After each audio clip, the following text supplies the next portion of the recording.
Yo solo para poder ya caer y analizar un procedimiento ordinario, yo quiero partir de algo. El Código Orgánico Integral Penal todos lo conocemos. Tiene conductas típicas y hablamos de lo que es tipicidad.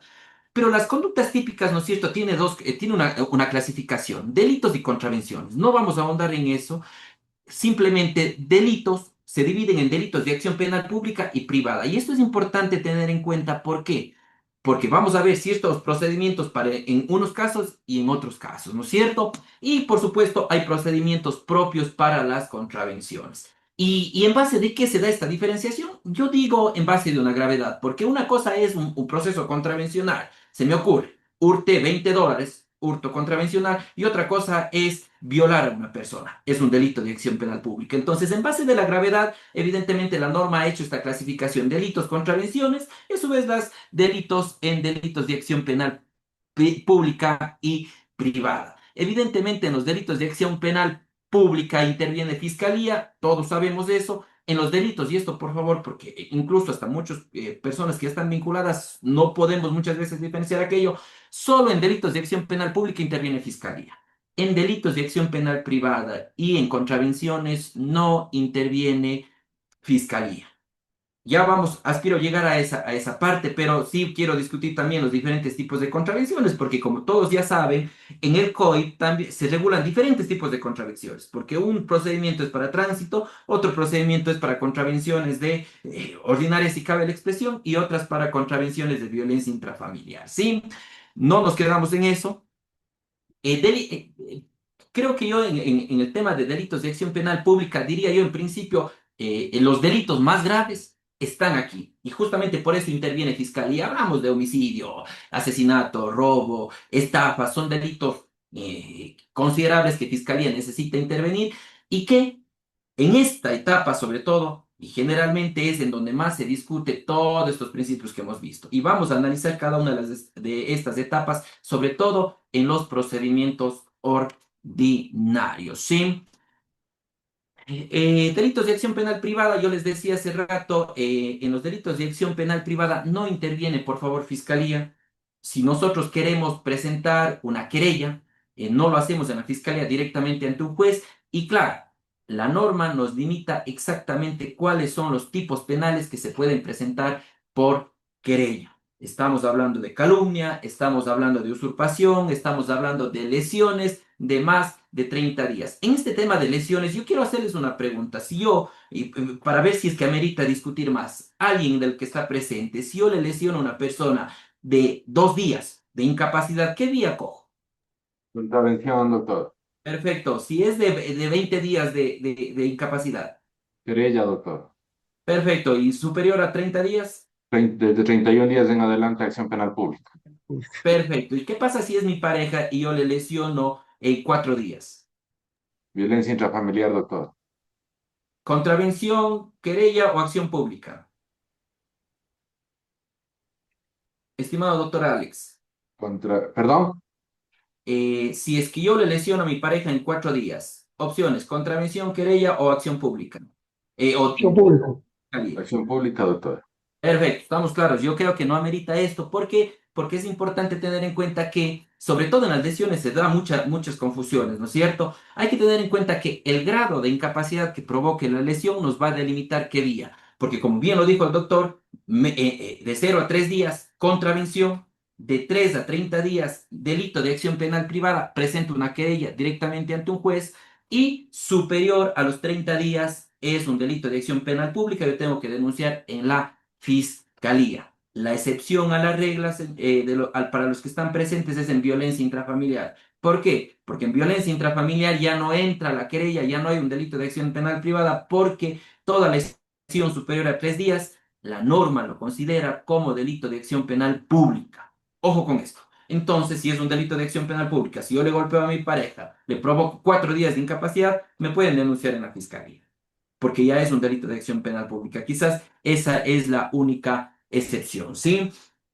En el tema de contravenciones, no quiero demorarme mucho, pues en el tema de contravenciones estamos hablando, decía hace rato, hay diferentes tipos de contravenciones que regula el COI, pues están las contravenciones ordinarias, las contravenciones de violencia intrafamiliar, las contravenciones de tránsito, Básicamente esas. Si nos da el tiempo, vamos a analizarlo, no nos preocupemos, no quiero crear esa sensación de que no estamos viendo nada, porque si nos da el tiempo, vamos a analizar cada una de ellas. Pero yo quiero llegar a investigación previa. Hasta ahora, Doctor, ¿alguna duda, una alguna preguntita consulta? aquí. Claro. Sí, yo estuve en un caso en el cual la señora recibió una agresión por parte de la cuñada y le dieron 35 días dentro que sería violencia familiar, ¿no? Pero aquí no debería, aquí, según la regla que usted acaba de decir, la pregunta es, ¿se va como ¿cómo se llama? Una acción penal pública en donde interviene la fiscalía o se resuelve por violencia intrafamiliar? A ver, ahí hay una confusión de conceptos, porque violencia intrafamiliar puede resolverse vía contravención o vía delito de acción penal pública. Si es que le lesionaron 35 días, me dijo estimado doctor, ¿verdad? 35, sí. Ya, y si forman parte del núcleo familiar, evidentemente, si es más de 3 días, como ya lo explicaba, es un delito de acción penal pública y yo tengo que denunciar en la fiscalía. La fiscalía que va a conocer es justamente la Fiscalía de Violencia de Género. Aquí quizás un temita, porque sí es importante aclarar, si ustedes, ¿cómo sabemos qué es violencia intrafamiliar?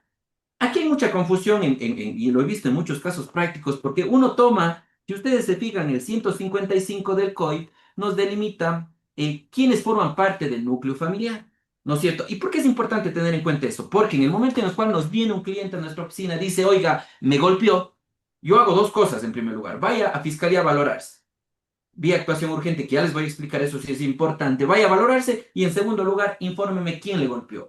¿Por qué? Porque nosotros tenemos el primer filtro que pasar es analizar si forman parte o no del núcleo familiar. Y uno dirá, ya leo el 155 y me queda claro, pero no es tan cierto. ¿Por qué? Porque el 155 nos dice que las personas que forman parte del núcleo familiar son las siguientes: cónyuge, pareja de unión de hecho, unión libre, conviviente, ascendientes, descendientes, hermanos y hermanas, parientes hasta el cuarto grado de consanguinidad y afinidad. Eso es lo que nos dice, ¿no es cierto? Entonces, hay muchos casos que dicen, oiga, mi primo me golpeó, o algo, o alguna de las personas que no forman parte de este núcleo. Y muchas veces se dice, no, no, ya no es violencia intrafamiliar. Ahí hay que tener en cuenta que justamente ya la Corte Nacional se ha pronunciado al respecto y ha ampliado este margen. Y ha ampliado este margen y nos dice la Corte Nacional, que les voy a cargar a la plataforma esta resolución, nos dice ya no nos limitemos taxativamente a lo que establece el 155, sino analicemos más allá. Analicemos si hay una relación o hubo una relación entre ellos, ya sea de familiaridad, de cohabitación, inclusive el mismo 155 lo delimita. A tal punto que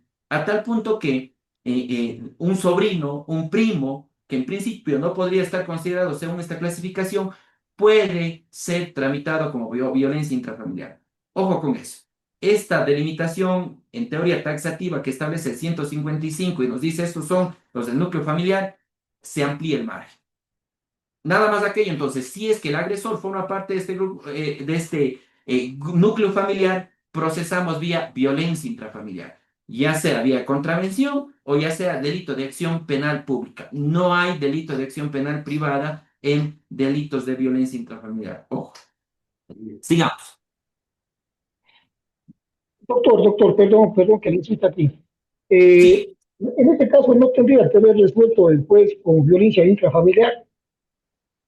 es que sí, porque ¿quién era el que le agredió? La cuñada.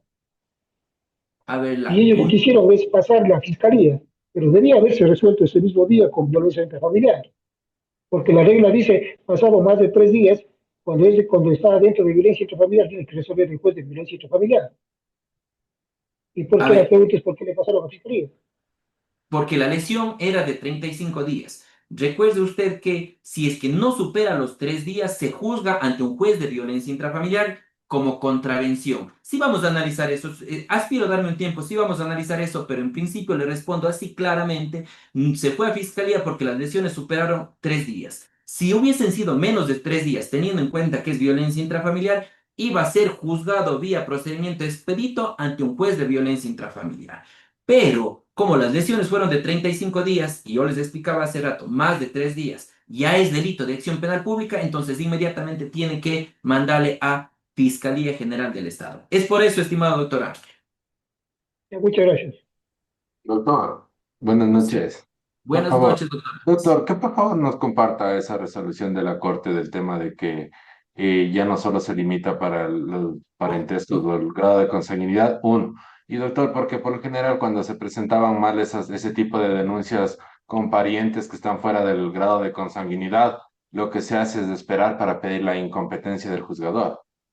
Exactamente, sí, eso pasaba, pero ojo, ojo que esta resolución de la Corte es una absolución a consulta que ustedes saben no es vinculante, pero los jueces ya la están aplicando. Al menos y yo fuera de la ciudad de Cuenca no he aplicado, pero aquí en la ciudad de Cuenca todos los jueces en donde yo he alegado sí nos han dado paso. Sí nos han dado paso porque evidentemente, pese a que no es vinculante, recuerden ustedes este criterio de congruencia y uniformidad de las resoluciones judiciales. Entonces, bajo esa lógica, los jueces mantienen ya, al menos en Cuenca, la misma regla de que si es que existen estos cierto tipo de relaciones, así no estén dentro de lo que establece el 155, puede juzgarse vía violencia intrafamiliar. Yo les voy a cargar en el sistema y ahí van a poder revisar de mejor forma. ¿Sí? Sí, doctor. En esto rápidamente voy a pasar, a ver. Recordemos ustedes que una cosa, a ver, la acción penal puede terminar de varias formas y como bien lo dijo el doctor, podemos revisar la norma 415 y nos delimita claramente eso, pero voy a explicar solo ciertos temitas nada más. A ver, la acción penal, ¿qué es? El poder denunciar, el poder iniciar un proceso, ¿no es cierto? Pero esa acción no puede estar indefinida, salvo los que son delitos imprescriptibles. Tengamos en cuenta eso, ¿no es cierto? Al menos como acción. Pero esta acción puede extinguirse por varias causas. Y el 415 del COI nos regula cuáles son estas. Y una de ellas, evidentemente, es la muerte del procesado. Ejemplo, no sé si ustedes recuerdan, los que son de Cuenca, el caso de Abigail. ¿Alguien recuerda? Les voy a comentar rápidamente este caso. Nosotros patrocinamos. Abigail fue una estudiante de la Universidad de Cuenca que ella, no sabemos cómo es que tuvo con el vínculo con este señor, de nombre es Carlos. Eh, eh, este señor le llevó, se encontró en el Parque Calderón, le llevó al terminal y de ahí cogieron un bus en vía Azogues. Antes de Azogues se baja a un lugar, le lleva a un bosque, estuvieron ahí después de aparentemente violarle, le mató. Le capturamos al señor, se le formuló cargos, y aquí quizás una explicación para aquellos que no conocen lo que son delitos continuados. A ver, le capturamos, estaba por desaparición de personas, pero cuando ya se descubrió el cuerpo, ojo, se cambió esta investigación y se lo investigó por asesinato. Ya se le aprendió, nosotros pasamos la flagrancia, ojo con esto. Y aquí, si bien es cierto, seguramente todos manejamos la flagrancia, pero en teoría no es cierto, nosotros decimos 48 horas, dentro de las 48 horas estamos en flagrancia. Eso no es así. Pero hay una excepción y en el caso de Abigail que nosotros defendimos justamente eso, porque yo le patrociné a la mamá de Abigail. Y aquí, claro, la víctima apareció, si la memoria no me es ingrata, a las 2 semanas más o menos. Pongamos, pongamos un ejemplo, el 1 de febrero, y nosotros le encontramos el día de hoy el cuerpo. Pregunta a los que están presentes, ¿hay o no hay delito flagrante? 29 días después. Sí, No hay, doctor, delito flagrante, ¿no? Porque pasan los días, pues no. Cuando ese momento, sí, pues. O 24 horas, creo que después del delito flagrante que se lo puede coger. Pero Por desaparición, doctor. exacto. Exacto, por La desaparición flagrancia se opera desde la... inició, se aperturó la investigación por desaparición. Pero yo dijera, la norma, recuerden, antes era 24 horas, 48 horas para el tema de flagrancia, o 72 si no estoy mal, ya voy a revisarle porque hubo un cambio en este tema, pero han transcurrido 48. 29 días como ejemplo. Por desaparición ya no había flagrancia, pero por cuestión muerte sí había flagrancia, o asesinato sí había flagrancia. Y asesinó hace 5 días, porque nosotros le encontramos a los días. Que de hecho le encontramos como a los 10 días de lo que le habían asesinado, porque cuando hicimos el levantamiento del cadáver, en realidad el cuerpo de Abigail ya la mayor parte del cuerpo ya no existía. eran a los 10 días. Ejemplo rápido, y esto es importante, creo que es útil esta explicación, y perdónenme que me demore en este tema. Nuevamente ejemplo, Abigail desaparece el 1 de febrero del 2025. El día de hoy le encuentran el cuerpo, y cuando se encuentra el cuerpo, se demuestra que estaba hace más de días ya. De hecho, para aclararles el ejemplo, les comento la realidad. El día que desapareció, ese mismo día fue asesinado, ahora que recuerdo. Entonces, imaginemos, desapareció el 1 de febrero, ese mismo día, 1 de mayo, perdón, le asesinaron y hoy día le capturamos. ¿Hay o no hay delito flagrante?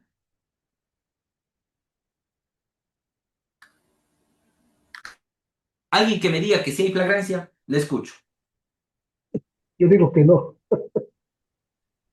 Les explico para no demorarnos. Sí hay flagrancia. ¿Por qué? Y esta es la excepción a la regla. A ver, la norma, y quiero más bien este tema hacerlo adecuadamente. La norma establece, ¿no es cierto?, un periodo mínimo para el tema de flagrancia. Pero hay una excepción. Delitos continuados. Desaparición es un tipo o un clásico delito continuado. ¿Qué significa eso? Que mientras no aparezca, aún se sigue considerando como la actuación inmediata. No sé si me explico. En los delitos continuados no es que empezó el primero y desde ahí comenzamos a contar. No, esta característica de delito continuado es permanente. La actuación de desaparición es continua, ¿no es cierto? Entonces, como Abigail estaba inicialmente investigada por desaparición, le procesaron por desaparición, le formularon cargos por desaparición. Como era un delito, el delito flagrante, justamente la defensa del procesado decía, y no, ya no es flagrante, ya pasaron 29 días o un poco menos era, ya no es flagrante. Pero justamente tanto Fiscalía como mi persona, nosotros dijimos, esta es un clásico ejemplo de delito continuado, entonces aquí no opera las 48 horas de flagrancia, no opera. Esa es la única excepción. Entonces, en esta audiencia sí se pasó como flagrante, se calificó como flagrante, se legalizó la detención y cuando ya se le legalizó, se formuló él mismo, y esto les cuento, él mismo en su momento nos llevó a donde estaba el cuerpo. Y claro, después ya se reformuló por asesinato y este tema. Doctor, en este caso de aquí yo sí me acuerdo algo del caso, era de que efectivamente la policía judicial logra localizar a él al hacer la triangulación del celular y el celular bota la señal en la feria libre. Entonces los policías le cogen a él en la feria libre, le interrogan, el tipo declara en dónde está, le van y localizan el cadáver. Entonces yo lo que le entiendo a ustedes es de que el momento que localizan el cadáver, si desde ahí comienza a correr, serían los 72 horas, son los 3 días de flagrancia. Sí, comienza a correr ahí, pero como le tenían al tipo, pues prácticamente desde ese punto de vista viene a ser una flagrancia. Pero yo le hago la pregunta ahora al otro lado. Por alguna razón le encuentran el cadáver el día, hablemos de este día lunes, se encuentran el cadáver, pero no le tienen a la persona. Llegan a saber quién fue el día viernes, ya no sería una flagrancia. Ya no sería. Y es una buena, porque es excelente Ahí su les comentario, digo, porque hay que ser estratégicos también, ¿no? Ustedes como defensa del procesado, si hubiesen aparecido el cuerpo, obviamente ya no hay el delito de desaparición, ¿no es cierto? Sino automáticamente el de asesinato, y ahí ya no hay flagrancia. Entonces eso es estratégico también para que vean cómo pueden manejarse. En este caso, Fiscalía, ¿qué tenía que hacer? mantener al tipo ahí hasta que Mantenerle encuentre el cadáver. como desaparición porque era un delito continuado. Si es que el cuerpo ya hubiese aparecido antes y le formulaban directamente por asesinato, es otra historia. Exactamente. Interesante, interesante para discutir ese tema. Pero ojo, concluyo este tema. Delitos continuados, la flagrancia, esta figura de la flagrancia se modifica. ¿Y por qué llegamos a este tema de Abigail? Lamento la desviación, pero es justamente porque en el caso de Abigail, ustedes recordarán, ya se le formuló cargo, se le llevó a Turi y al siguiente día se suicidó. Entonces, claro, yo recuerdo la mamá preocupada, yo no sé cómo la mamá se enteró, inclusive antes que los mismos medios, o miento, yo me enteré y me contacté con la mamá de este tema. Y claro, la mamá preocupada dice, oiga, pero tenemos que continuar, tenemos que investigar. ¿Qué hacemos? El 415 dice, la extinción de la acción penal se da por la muerte. Lamentablemente se dio así, no se pudo continuar y eso se archivó. Muerte del procesado. Extingue. Sigamos. Doctor, Doctor perdón, Galvez, diga. sí, nuevamente mil disculpas por la interrupción. Doctor, creo que en el tema de la extinción del ejercicio de la acción penal, básicamente los conceptos son claros, ¿no? Sin embargo, yo tengo solo una pequeña duda en el tema de la prescripción, doctor. ¿Por qué, doctor? De un ejemplo práctico que se suscitó, que vi un caso, hubo un incidente de que a una persona le habían, bueno, hubo un inconveniente por una muerte culposa. Al ciudadano no le habían nunca formulado cargos. Si bien es cierto, de 3 a 5 años está sancionada la muerte culposa. En este caso, doctor, ¿qué pasa si ha transcurrido más del tiempo del máximo de la pena, los 5 años, y Fiscalía a posterior, se me ocurre, a los 6 años recién quiere iniciar la investigación? Ya no puede. Ya se extinguió la acción. Y Y sería un error, obviamente un puede er- un- iniciar. Puede iniciar. ¿Y usted en qué etapa, doctor Alex, discutiría eso? desde la Pre- investigación y obviamente en la instrucción fiscal alegaría algún vicio. Cuando ya está en la preparatoria de juicio, Exacto. recuerden que ahí se discute vicios de procedimiento procedial. Evidentemente es un vicio. Ahí ya se mencionaría, oiga, ya está prescrito y chao proceso. Sí, porque vi un caso que a un fiscal en sí, por un error inexcusable, por un caso sui generis o similar, bueno, le habían destituido. Eso nada más, doctor. Muchas gracias. ¿Ya? Muy bien. A propósito de la prescripción, en la prescripción yo creo que sí es importante hacer una diferenciación, y si me permiten, entre prescripción de la acción y prescripción de la pena. Porque muchas veces uno piensa que es lo mismo, pero no lo es. La acción, esa acción de poder iniciar una investigación, iniciar un proceso. Pero, ¿qué pasaría si es que ya se inició, ya le sentenciaron y como estaba con medidas alternativas, él se fugó?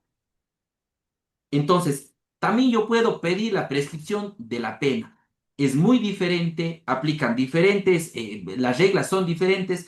Si es que desean, puedo explicarles rápidamente, pero es muy diferente el tema de prescripción de la acción a prescripción de la pena. Nada Sí, más por diré, favor, doctor. ya, analicemos un poco de la prescripción. Yo creo que sí, sí es importante. Verá, la prescripción, ¿no es cierto? Es una figura que permite extinguir derechos. Partamos de ahí. Entonces yo no puedo iniciar cuando yo quiero un proceso. Y de hecho hace poco llegaron a mi oficina una persona que había sido estafada en el 2013. Imaginemos que hoy en el 2025 quiera denunciar. Ya no puede, porque prescribió la acción, ¿no es cierto? Es que claro, y eso tiene lógica con una seguridad jurídica, porque yo no puedo estar de por vida ahí esperando o en la inseguridad de que si algún día me denuncian o no, salvo delitos imprescriptibles. Ojo, pero en este caso la estafa es plenamente prescriptible, pero la prescripción de la acción debemos diferenciar si es que yo no he iniciado en lo absoluto o si ya inicié. Me explico. Una cosa es que, este ejemplo de la estafa es que en el 2013 se dio y recién quiera iniciar.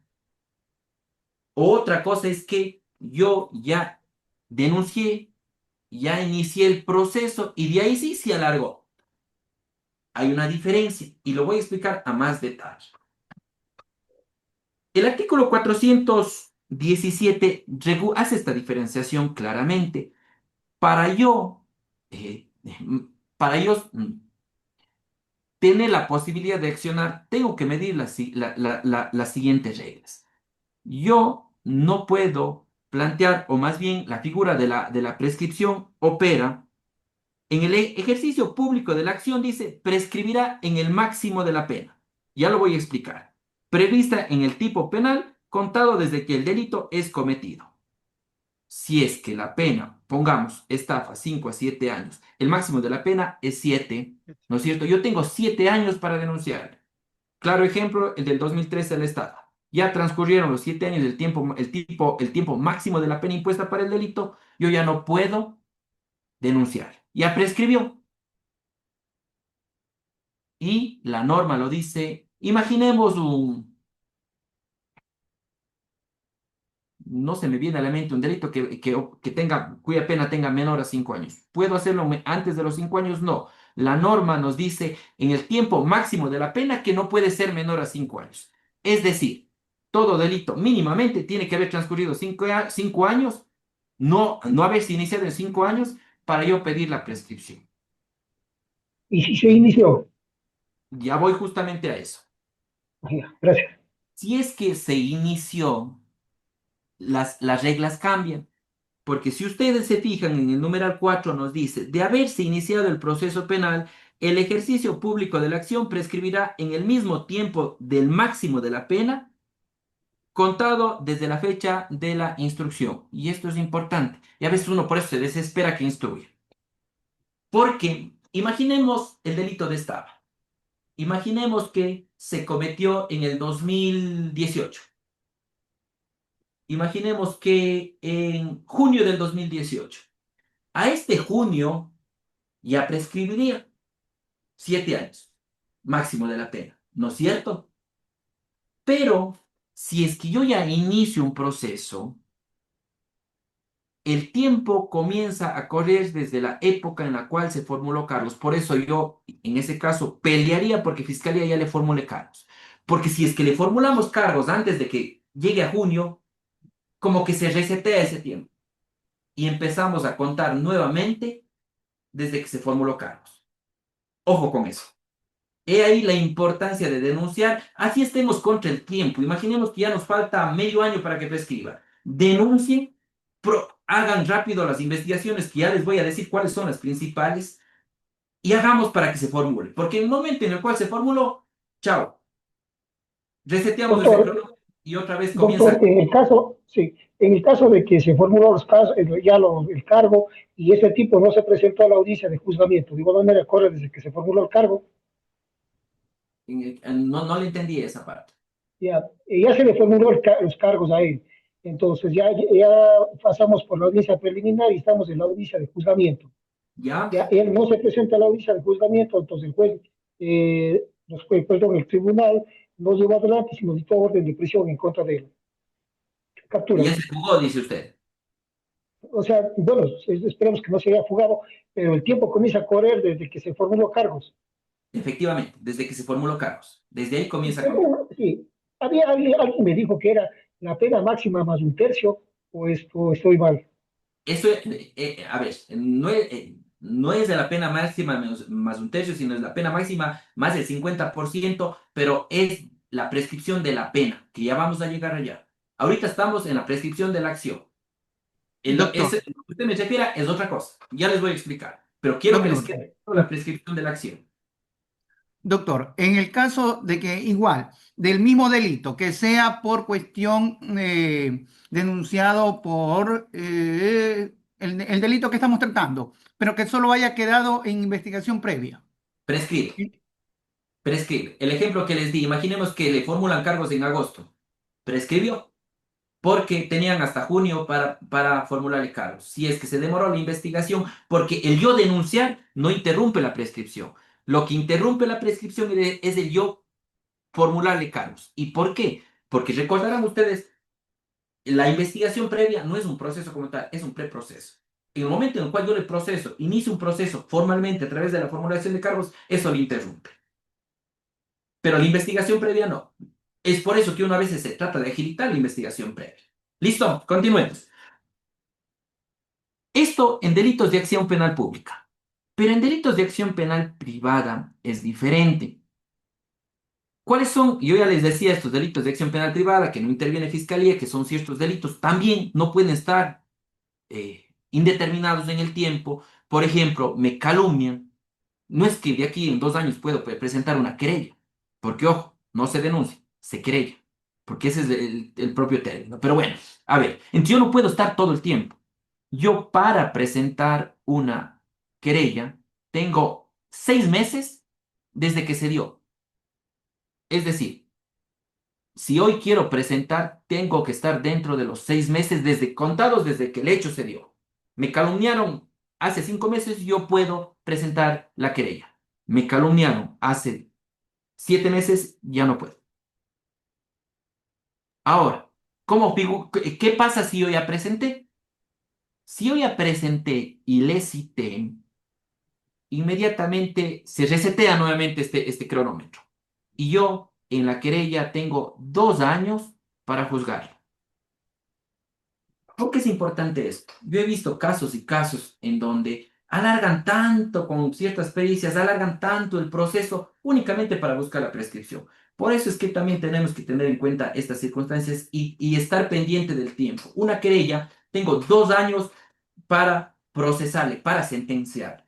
¿Contados a partir de dónde? A partir de la citación. En Doctor, resumen, sí, una preguntita, disculpe, ¿puede poner un ejemplo de calumnia? ¿cómo no? ¿Cómo no? Y les voy a poner este ejemplo para diferenciar de paso de la injuria, porque muchas veces se confunde injuria con calumnia. La calumnia, ¿no es cierto?, es el doctor Rolando Apolo Naranjo el 25 de mayo del 2025, cuando estaba en una reunión por Zoom, me dijo que yo le robé su teléfono celular marca iPhone. ¿Por qué digo así? La calumnia es la falsa imputación del cometimiento de un delito. Me está diciendo que yo cometí un delito, pero con delimitación expresa de tiempo y espacio. Porque si yo le digo el doctor Rolando Apolo es un ladrón, ¿usted qué me dice? ¿Le estoy calumniando? Cuénteme, doctor.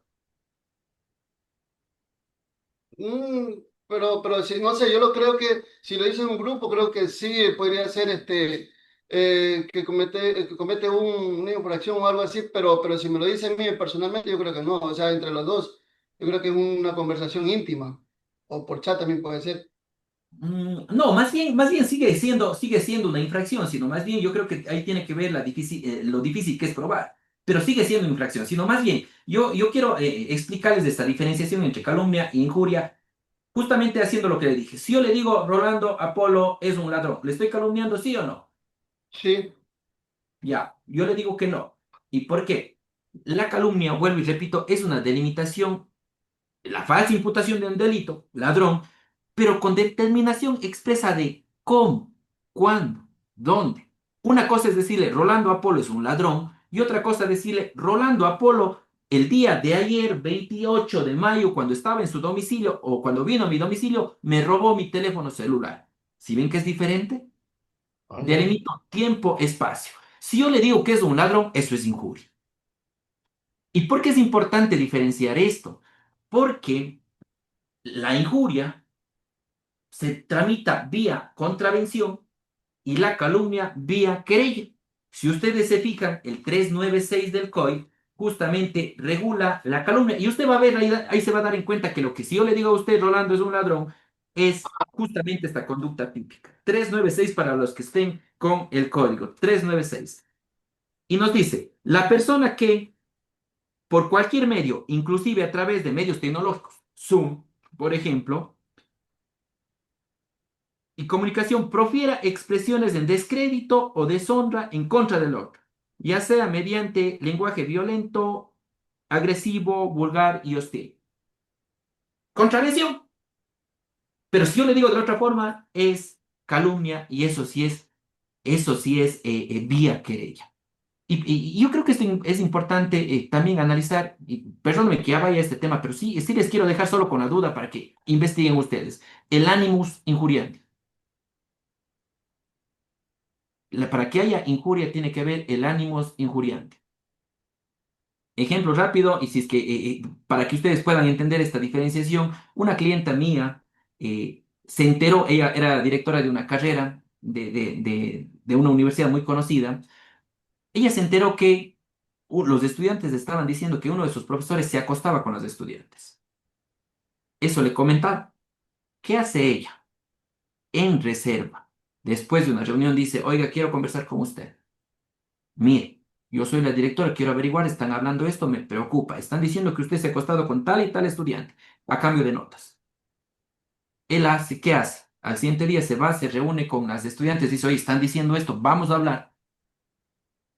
Ella llegan a la oficina de la directora de carrera, ella dice, ratito, aquí hay gente, vámonos a un lugar reservado. Y dice, las estudiantes le dicen, oiga, el profe me dice que usted está diciendo eso. Y dice, sí, efectivamente eso me dijeron, entonces yo estoy averiguando qué está pasando. ¿Sabe qué hizo el profe? Le presentó una denuncia contravencional por injuria. A usted mismo, doctor Rolando, ¿le injurió o no le injurió? Claro. Yo le digo que no, porque no hay ánimos de injuriar. Mm, Les explico rápidamente. La injuria tiene que haber una intención de injuriar, de dañar su honor, de dañar su honra. Una cosa es que yo publique, me vaya a un medio de comunicación o lo diga frente a una reunión de todos los estudiantes. Oigan, el tipo este se acuesta con los estudiantes. Quiero Por, afectar ese. Pero si por usted Facebook, se por ejemplo. Por redes sociales también puede ser. Perdón, por Por redes redes sociales puede ser, sí, porque hay una intención de. En cambio, la conducta de esta doctora, lo que ella hizo es averiguar, era directora, era su papel, necesitaba buscar el orden y la armonía en esa facultad, y ella lo que hizo es averiguar. Y ojo, ella nunca le dijo siquiera a las estudiantes. Fue el docente el que lo contó a las estudiantes y las estudiantes llegaron a averiguar. No hubo ánimos injuriantes entre ustedes, estimados doctores, y con esto termino este ejemplo. Analicen el ánimos injuriante. Si no hay ánimos injuriandi, no hay injuria. Listo, cerremos el tema por si no nos vamos a ahondar. Pero volviendo al tema de las prescripciones, entonces, en los delitos de acción penal privada prescriben a los 6 meses y si se inició, a los 2 años. ¿Desde dónde contamos? Desde la fecha en la que se citó. Terminamos con las contravenciones. Las contravenciones es unas reglas diferentes. Doctor, doctor, Sí, mil disculpas. Quería hacerle una pregunta, por favor, una inquietud. El asunto es el siguiente. Cuando estamos hablando de la querella y queremos presentar o queremos basarnos en el asunto de la prescripción, si es que existen varios querellados en este sentido y no se logra citar a todos, ¿desde cuándo contaría ahí la prescripción? ¿O cómo se lograría hacer la prescripción en este es caso? una, es una muy buena pregunta. Gracias, doctora Carolina. Y aquí aplicamos subsidiariamente, recuerden que el COGEP es norma supletoria del COIP. La norma dice, les voy a dar lectura, dice, en el ejercicio privado de la acción, la prescripción se producirá transcurrido los 2 años a partir de la citación de la querella. Pero si son 3 querellados, yo le cité a 2 y al tercero no se deja citar, no comienza a correr aún o aún no se resetea desde la citación. ¿Por qué? Porque yo tengo que citar a todos. Recordarán, el COGEP nos dice, se comienza a contar el tiempo para contestar la demanda desde que se haya citado a todos. Como norma supletoria le aplicamos aquí. Tenemos que citarle a todos. Ahora, si es que yo no le cité a todos dentro de los 6 meses, chao querella. ¿Despejado, estimada doctora Carolina? Sí, mi estimado doctor, muchísimas gracias. Listo. Gracias, doctora. Continuamos. Doctor, Decía, doctor. Doctor, sí, una consideración nada más. En la actualidad, cuando usted hacía referencia a las injurias del 396, numeral 1, en la actualidad ya no se denomina, según el Código Orgánico Integral Penal, injuria, ¿verdad? Solo esa duda eh, tenía. sí, sí, sí. En realidad, la norma ya no le regula como injuria. Pero si ustedes analizan los elementos objetivos y subjetivos de este tipo penal, que doctrinariamente al menos lo considera, termina siendo una injuria. Yo lo pongo como injuria para poder diferenciar básicamente de la calumnia. Pero el tipo penal lo regula como yo le daba lectura. Expresiones en contra del honor y la honra de tal persona. Si queremos ser técnicos, así se lo regula, efectivamente. Gracias, doctor. Continuemos. Decía en el tema de las contravenciones es diferente. ¿Por qué? Este caso de la doctora, y les voy a explicar con el ejemplo, imaginemos que eso se dio hace 2 meses. Yo aún puedo presentar una denuncia contravencional ante un juez penal. Ojo, ellos conocen, nada de fiscalía. Pero si transcurrieron más de 3 meses, ya no puedo. Prescribe la acción, ya no puedo denunciar. ¿Desde cuándo contamos? Desde que se dio el hecho. 3 meses tengo para denunciar una contravención. Ahora, ¿qué pasa si yo ya inicié? Si ven que las reglas son parecidas, sino que varían el tiempo nada más. Porque en una contravención, si es que yo ya presenté la denuncia contravencional, tengo 1 año para procesar, para lograr una sentencia. ¿Desde cuándo contamos? ¿Desde la citación? No, aquí varía. Desde que yo presenté la denuncia. ¿Sí ven que es diferente? En las denuncias contravencionales comenzamos a contar este año desde que yo presenté. Tengo 3 meses para presentar y una vez presentado tengo 1 año para sentenciar. Si no le sentencio en 1 año, prescrito. Clarito, ¿verdad? ¿Alguna duda, consulta sobre este tema? Si no, pasamos. Doctor, mil disculpas, tal vez sea una pregunta repetitiva y solamente por aclarar el conocimiento nada más. En el asunto de la de acción privada, cuando me decía para poder prescribir, es desde el momento en que se comete el hecho para solicitar la prescripción, ¿verdad? O Los desde que 6, se inició.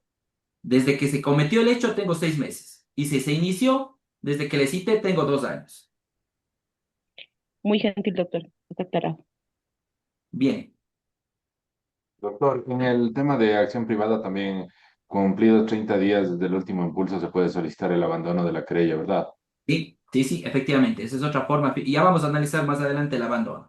Pero ese es falta de impulso. Si no impulsaron, si yo ya inicié mi querella y no impulsé, no hice nada por 30 días, se declara el abandono. Efectivamente. Gracias, doctor, por esa observación.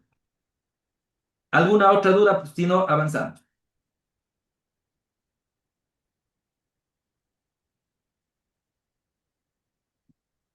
Sigamos.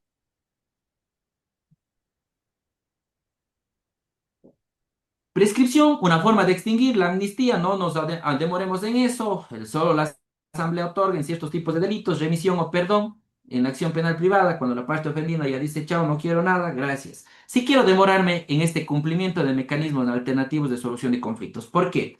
Porque esta también permite extinguir. Aquí está la suspensión condicional de la pena, aquí está la suspensión de la sustanciación del proceso y la suspensión del proceso a prueba. Quisiera saber, estos son temas que podría desarrollarlos si ustedes desean, pero quisiera saber si es que los manejan, pasemos, no tengo problema. Pero estos tres tipos de suspensión que regula el COI es una forma también de extinguir la acción. En resumen, suspensión condicional de la pena, yo puedo en ciertos tipos de delitos, en ciertas circunstancias, pese a que fui sentenciado, suspender la pena. Cumplo las condiciones, transcurre el tiempo, chao acción. Suspensión de la sustanciación del proceso. Esta suspensión, este tipo de suspensión se creó recientemente, son para ciertos tipos de delitos vinculados con violencia intrafamiliar. Cumplo ciertas condiciones, pasa el tiempo, chao proceso. Y la suspensión del proceso a prueba, esto es para adolescentes infractores. Generalmente cuando ya le procesamos, estamos en la audiencia de evaluación y preparatoria de juicio, en ciertos casos, el fiscal en lugar de acusarle, puede solicitar la suspensión del proceso a prueba que comúnmente le mandan a terapia 30 días y dicen, ya, cumple los 30 días, mandan un informe y chao acción. Y aquí a mí me parece de repente un abuso del proceso, ¿saben por qué? Porque, por ejemplo, yo hace poco tuve un caso de abuso sexual a un estudiante de un colegio, del Colegio Técnico Salesiano, para los que conocen, por un adolescente. Le procesaron, era un caso muy delicado, pero lamentablemente terminó con la suspensión del proceso a prueba porque permite en adolescentes infractores. Le mandaron 30 días a terapia a él, le mandaron a mi, ¿qué sería? A mi clienta, a la chica también 30 días que pague él esa terapia y chao proceso. La única lógica o la justificación es que en adolescentes infractores recuerden que no hay pena, sino más bien aquí es un enfoque resocializador, porque lo que buscan es que se encauce nuevamente en una persona social que respete las normas. Esa es la lógica de los procedimientos de adolescentes infractores. Pero yo me he dado cuenta que en la práctica muchas veces es abusivo y muchas veces se presta para cometer barbaridades. Pago, hago una terapia de 30 días y chao. Porque permite la norma, suspensión del proceso a prueba. Si no tiene ninguna duda, pasamos.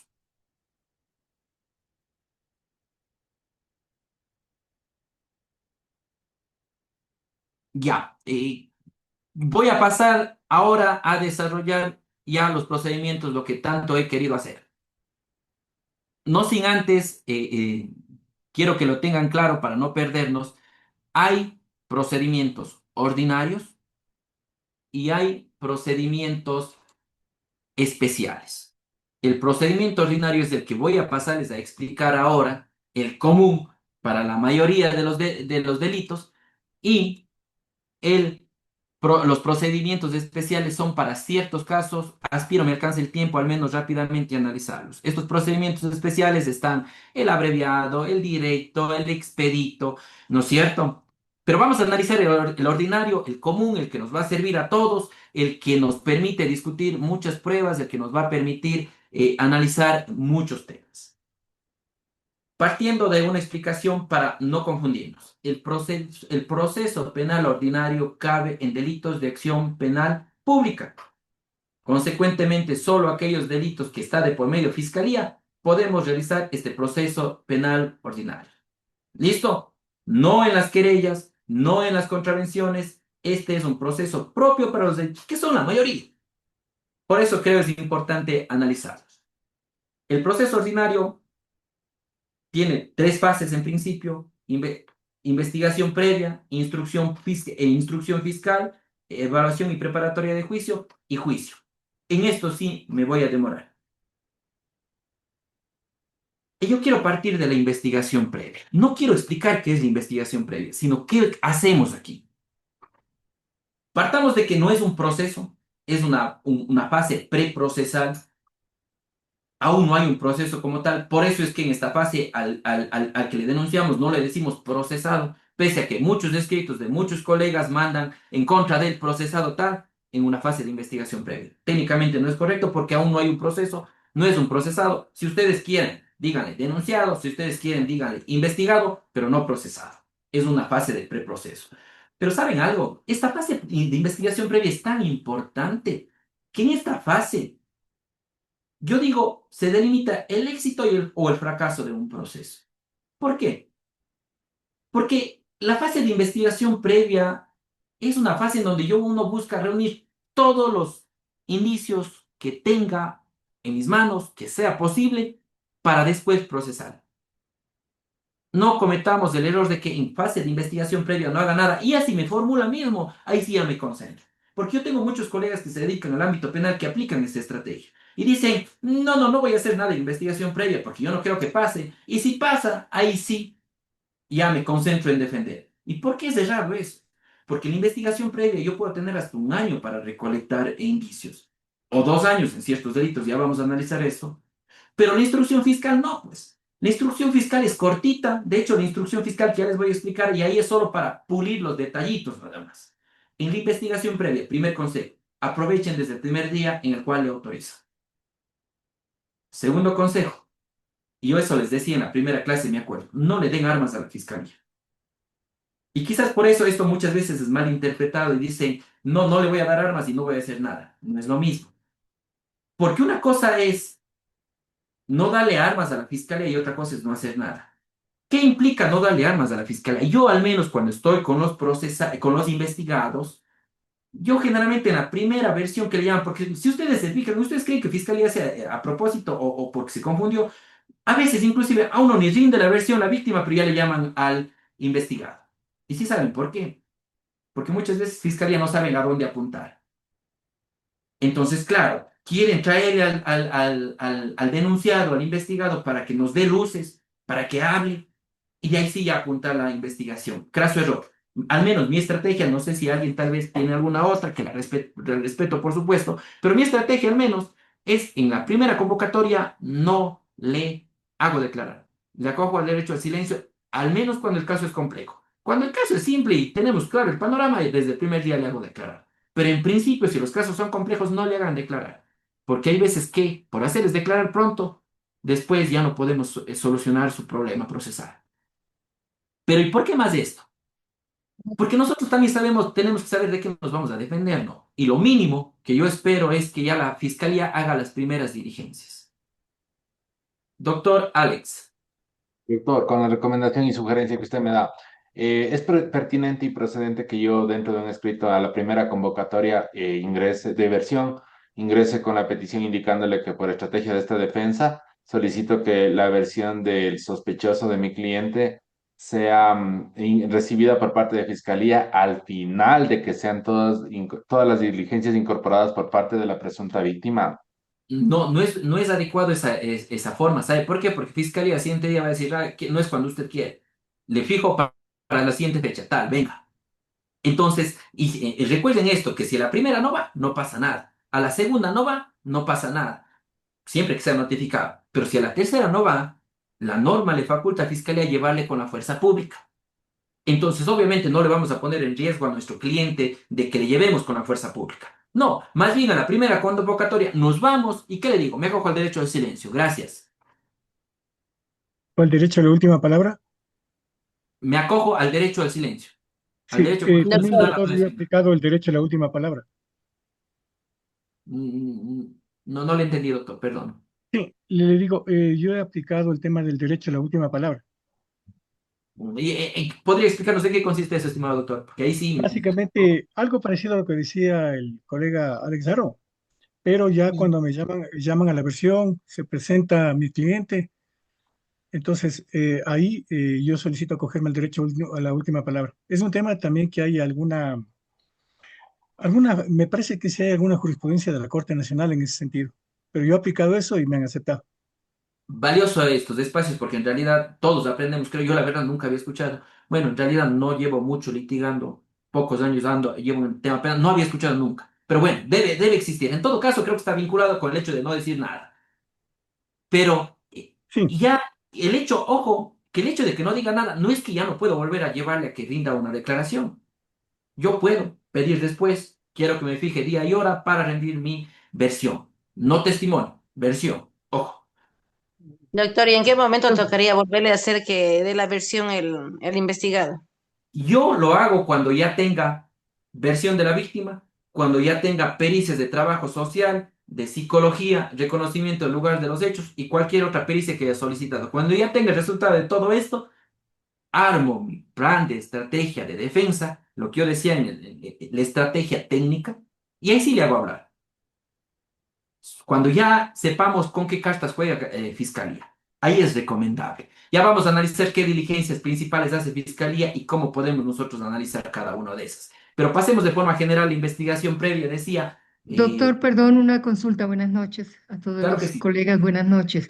Pero bueno, esto está bien en el caso de fiscalía, ¿no? De no darle armas, pero cuando se es el acusador particular, la acusación particular, Cuando estamos con la víctima, todo lo contrario. Ni claro, bien, ahí ni toca bien, darle elementos claro, para que el por fiscal supuesto. busque. Ya, perfecto. Eso, Ahí, gracias. si estamos con la víctima, inmediatamente, versión, inmediatamente, es falso eso de que la víctima no necesita un abogado particular. Yo creo que la víctima y el procesado necesitan igual, porque fiscalía no es garantía ni del uno ni del otro lado, porque hay negligencia para el uno y para el otro lado. Entonces, yo si estoy con la víctima, es un juego al revés, ¿no?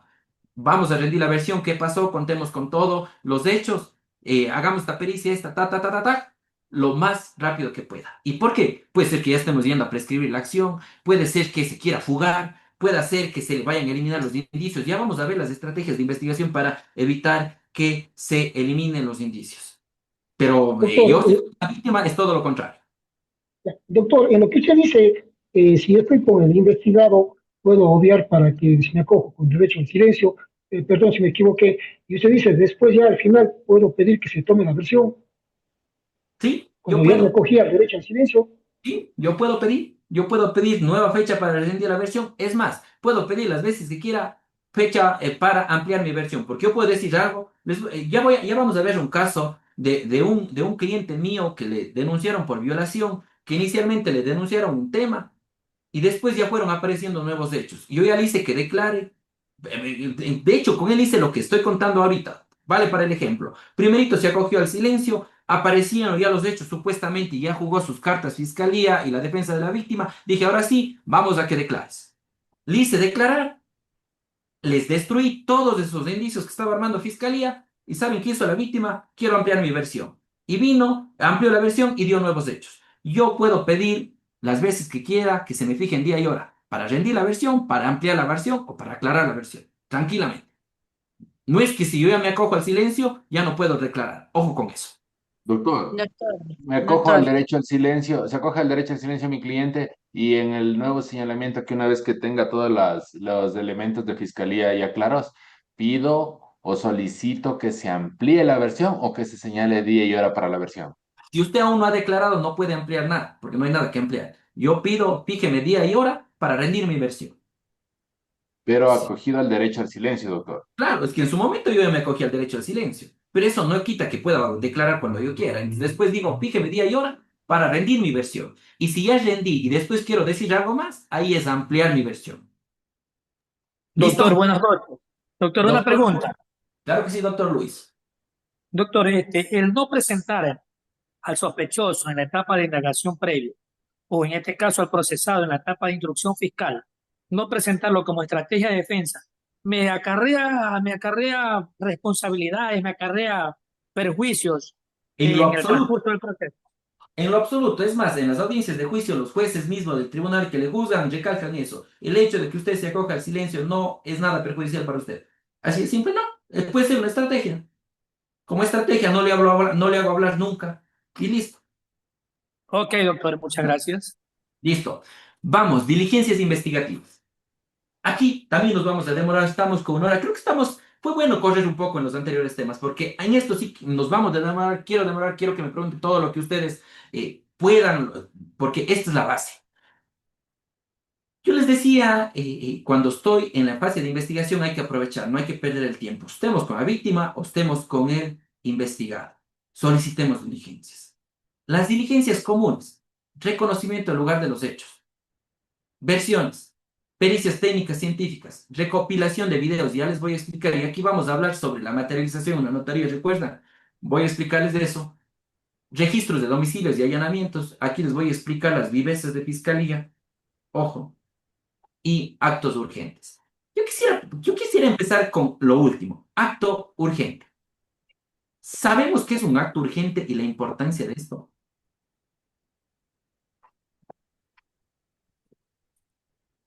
No. Rapidísimo. Acto urgente vendría a ser una petición para que se practique cierto tipo de pericia con el riesgo o el peligro de que esta persona esta cosa puede desaparecer, o tal vez esta persona regrese a otro país, o tal vez estamos hablando de un producto que pueda ser perecible. Sería un acto urgente que se tiene que realizar ahora antes que después. Esa es mi opinión. Sí, doctor. En realidad un acto urgente es un procedimiento administrativo que justo busco evitar eso mismo, que desaparezcan indicios. Es correcto. Pero mire, es una herramienta bastante agradable y muy mal, o más bien no tan bien utilizada. No tan bien utilizada, y les voy a explicar por qué. El acto urgente, en primer lugar, cabe tanto, les voy a compartir una imagen como quien les explico. El acto urgente, primero que es un trámite administrativo, que se lleva en la fiscalía, perdónenme un segundito, nada más pongo en silencio esto. Ya, ahí estamos. El acto urgente es un trámite administrativo que interviene fiscalía y es justamente lo que dice el doctor, una estrategia, un mecanismo, una herramienta, como lo vean, para preservar indicios que vayan a desaparecer. Lesiones, videos. Los videos desaparecen, señores. Yo en todos los años, estos años que he ejercido, solo conocí a una persona que tenía videos de hace 6 meses, porque tenía un DVR fenomenal. Pero desaparece. Hay unos que desaparecen al día, a los 3 días, a los 5 días, 7 días, máximo 15 días. Tenemos que precautelar. Ahora, ¿qué pasa si se me ocurre, en el caso ¿se acuerdan del que le ponía de la doctora de la incuria? Imaginemos que había un video. Yo necesito precautelar esa prueba fundamental. Pero como ustedes saben que aquí no interviene fiscalía, hasta que yo presente la denuncia, hasta que el juez me aboque conocimiento, hasta que anuncie la prueba, ahí ustedes saben que ahí recién puedo pedir diligencias al juez, que el juez de ese rato vaya a solicitar los videos, ya los videos desaparecieron. Entonces, justamente aquí cabe acto urgente. ¿Por qué? Porque el acto urgente es esta herramienta de fiscalía para preservar indicios que puedan ser utilizados. Ojo con eso. Contravenciones, en querellas, delitos de acción penal pública. ¿Y cómo se pediría o a quién se pediría? Eso les voy a explicar justo ahora. Perdón. Doc, yo le comento una situación. Muy buenas noches. Un Buenas gusto noches. saludarles, compañeros. Qué gusto, Verá, doctor. yo justamente el día de ayer presenté un escrito de manera rápida, como acto urgente, para que se tome la versión de un sospechoso el caso de abuso de confianza. Solicité, ¿por qué motivo? Porque mi clienta, la que es víctima de este delito de abuso de confianza, le atrapó al señor saliendo de una cooperativa, eh, en este caso de la JEP creo que era. Le atrapa ahí y pide ayuda a la policía para que le detengan, puesto que al señor no se le ha podido notificar, ya que se desconoce el domicilio. Una vez que solicitó para que, como acto urgente, que se tome la versión, puesto que al desconocerse el domicilio del sospechoso no se puede realizar la notificación, le comento que no me dio paso la fiscal y sobre todo se le puso porque puede volver a desaparecer o puede realmente nuevamente escaparse del procedimiento. Entonces, no me tomó en cuenta la fiscal y comento, doctor. ¿Cómo le pidió a usted? ¿Cómo fue la Le petición? solicité, claro, le solicité, obviamente le solicité a través de un escrito ese rato, ¿verdad? El camino realizando para llegar hasta la fiscalía. E imprimí, le solicité que se, por favor, que se tome como acto urgente, puesto que es sospechoso, a quien ya hemos citado varias veces, a quien se ha utilizado todas todos los sistemas, tanto por ejemplo de CNT, ANT, bancos, todo eso para encontrar el domicilio del sospechoso. Y al saber que ya tenemos la ubicación y sobre todo que se encuentra detenido por la policía, que se le notifique de manera rápida, ¿no? Para que pueda rendir su versión. Pero sin embargo no se toma en cuenta. Lo que pasa que yo creo que ahí le doy y no le doy la razón a Fiscalía, ¿sabe por qué? Porque el indicio, no voy a preservar en lo absoluto ningún indicio, ni va a desaparecer un indicio, porque fácilmente yo me voy, me llevan, me acojo al derecho al silencio y dos, yo puedo disponer, porque la norma lo faculta, si es que no le logro ubicar, puedo, y si no va a la tercer llamamiento, yo puedo disponer que le capturen y le lleven. Tranquilamente, hay una figura propia. Pero en sí, si es que yo no le llevo hoy, va a desaparecer, no, porque no se va a poner mañana, ¿no? Y fácilmente yo le puedo llevar y igual puede acogerse al derecho al silencio. Yo creo que es un poquito exagerado creer o tratar de aplicar un acto urgente. Pero sí cabe un acto urgente, por ejemplo, en el tema que les voy a explicar. Este es un tema de lesiones. Yo no quiero que desaparezca. No fue grave, o más o menos, diría yo. Pero yo ya por lo que, no sé si les pasa, o quizás ya el poco tiempo que uno lleva en esto, le permite, uno ya le ve la lesión, dice, no, esto es contravención y esto es querella. Y uno no sabe nada de medicina, no. Yo de ella sabía que esto iba a ser por querella, este caso que les voy a explicar. Pero si yo presento una querella, ustedes recordarán, presento la querella, tengo que citarle primero. Al menos ahora citan la oficina de citaciones aquí en Cuenca para que le cite mínimo unos 20 días. Y luego de citarle tengo que pedir que se aperture, tengo que esperar que el tiempo que tiene para contestar la querella y de ahí tengo que pedir la apertura del término a prueba. Y en esos 6 días recién yo puedo solicitar, oiga juez, valóreme físicamente. Y hasta tanto será, transcurrirá un mes, 2 meses, ya van a desaparecer los indicios. Eso no es cierto. En este caso, ya hay ese riesgo de que se desaparezcan y ahí yo puedo pedir el acto urgente. El acto urgente lo puedo hacer como lo ha hecho el doctor, vía escrito.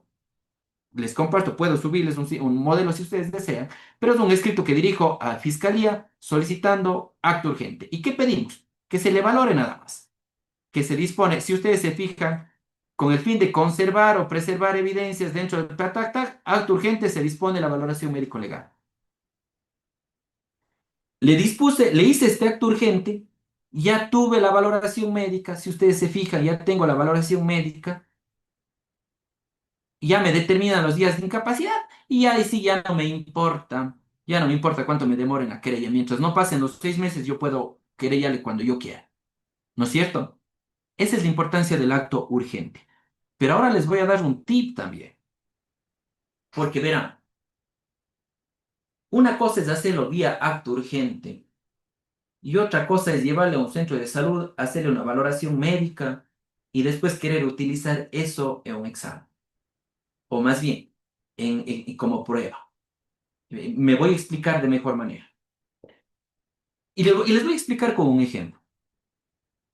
Yo tuve el caso de una persona que le lesionaron. Le lesionaron y yo no sé cómo es que viene a la fiscalía, le valoran, pero no le hacen como acto urgente. Simplemente le valoraron físicamente. Creo que ahí hubo esta negligencia de la fiscalía. Le valoraron, él tuvo un informe como este y presentó, era una contravención, tenía 2 días de incapacidad, presentó ya en la prueba este informe. Ojo, no, los informes no pueden ser como prueba. Presentó el informe, pero también pidió que declare el perito. Mi pregunta, para poderme explicar de mejor manera, ¿vale o no vale esa prueba? En contravenciones, no, doctor. No es necesaria la declaración del perito. Ojo, contravenciones en violencia intrafamiliar, pero en este caso era una contravención como dos personas diferentes. Tiene que declarar el perito, pero mi ejemplo no va por ahí. Saben, yo estuve con el denunciado aquí. Uno tiene que anunciarlo como acto urgente y anunciar como prueba documental todo el trámite administrativo de acto urgente y adicional que el perito vaya a sustentar. ¿Y por qué eso? Porque si no lo hago de esa forma, esa prueba es ilegal. ¿Y porque es ilegal? Recordarán, y vamos tocando un poquito de los otros procesos, porque recordarán ustedes que en los delitos contravencionales yo tengo una etapa en donde anuncio la prueba, ¿no es cierto? Y yo ahí recién debería pedir que me sortee un perito para que le valore médicamente, pero como lo hice de esa forma, para que valga, tengo que anunciarle como acto urgente. Pero si yo no lo anuncio como acto urgente, no sirve la prueba. Y ese caso lo guardamos así. Porque yo le dije, muy bien, el perito vino y declaró. ¿Usted le dispusieron como acto urgente? No. ¿Dónde está el trámite de acto urgente? No había. Chau prueba, no hubo valoración médica y gracias. Acto urgente, importante para preservar indicios, nos sirven contravenciones, querellas, delitos de acción penal pública y lo importante, anúncienlo como acto urgente y la sustentación del informe. Únicamente el informe sustituye la declaración del perito en temas de violencia intrafamiliar. Ojo, en contravenciones de violencia intrafamiliar. En las ordinarias no. ¿Claros? ¿Acto urgente? Sí, Dígame, Sí, doctor. pero, doctor, claro. perdón, relato, doctor, si me puedes repetir eso de que, ¿cómo dice de que en violencia familiar no sirve? No le entendí, doctor, perdón. En violencia intrafamiliar, a ver, le explico de esta forma. 456 del COI. 456 del COI nos dice, permítame, aperturo mi código es, yo digo a veces como mi Biblia, y ya está tan destruido, pero sirve. Miren lo que establece la norma al respecto, y para que vean por qué es importante. 454, perdón. Numeral 6, tercer inciso. Los partes informativos, noticias del delito, versiones, informes periciales, solo sirven para evidenciar contradicciones o refrescar la memoria. No sustituyen a la prueba. ¿Por qué? Porque el perito tiene que ir a declarar.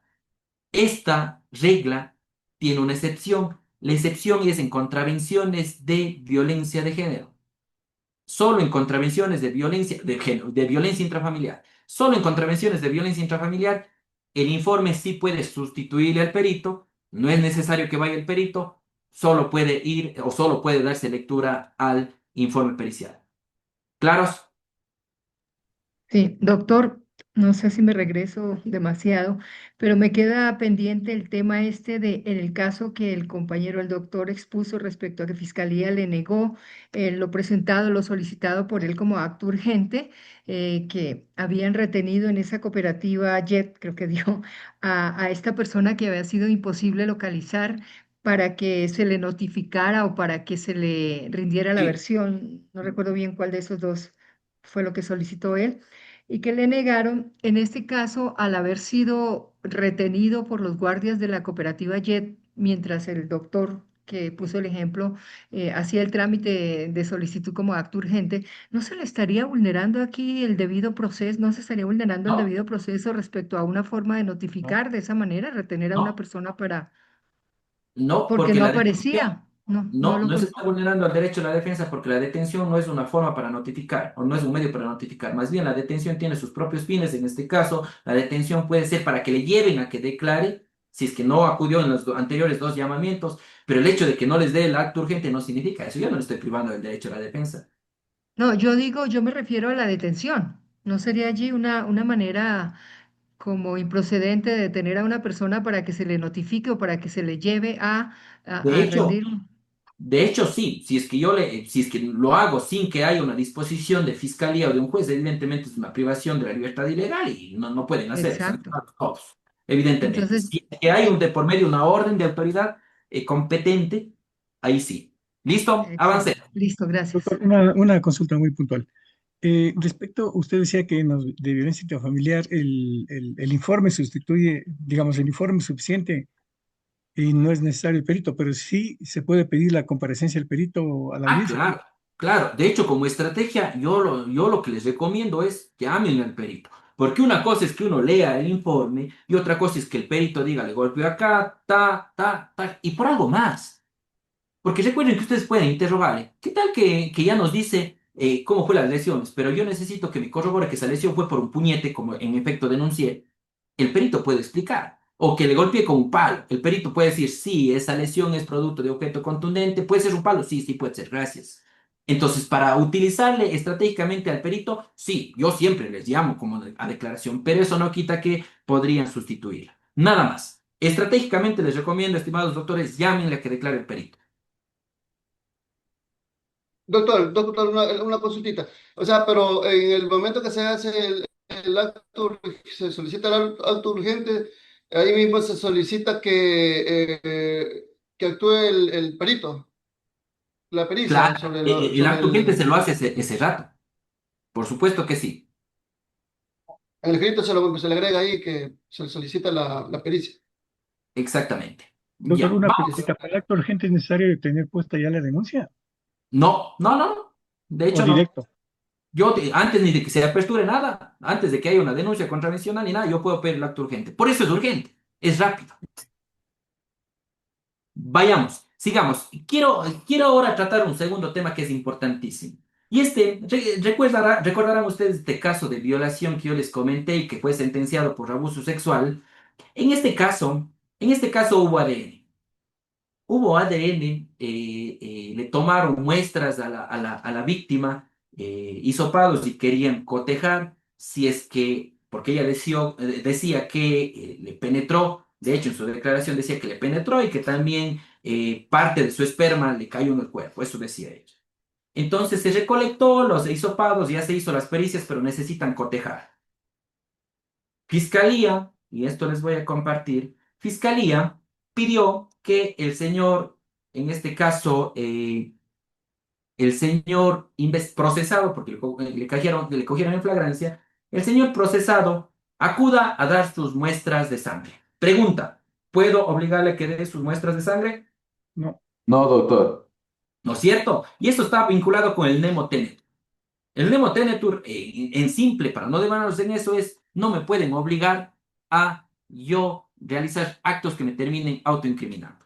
¿No es cierto? Entonces, si ustedes se fijan, y esto les estoy compartiendo, Fiscalía en octubre del 2023 le citó para que venga a dar la sangre, venga a otorgar su sangre para hacer ADN. Yo de abogado no les recomiendo, evidentemente. Entonces, ¿qué dice? No se va a realizar las mismas, así como también, Se opuso y se sentó una razón. ¿Cómo hace Fiscalía para realizar un cotejamiento? ¿Alguien tiene una idea? ¿Cómo haría? Imaginemos que están con la víctima. ¿Cómo haría? Si él no quiere darle la sangre.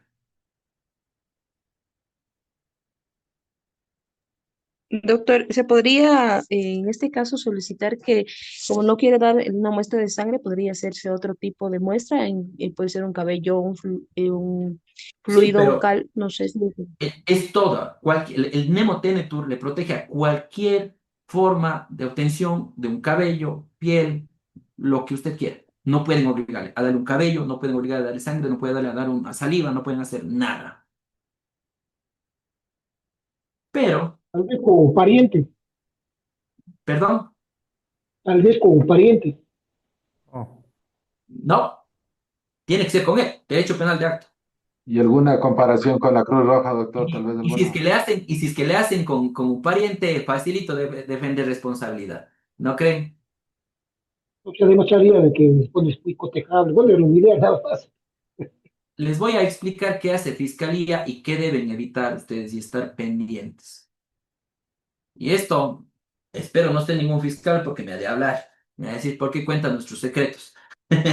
Pero les voy a contar los secretos de fiscalía, que yo no creo que sean tan legales, la verdad.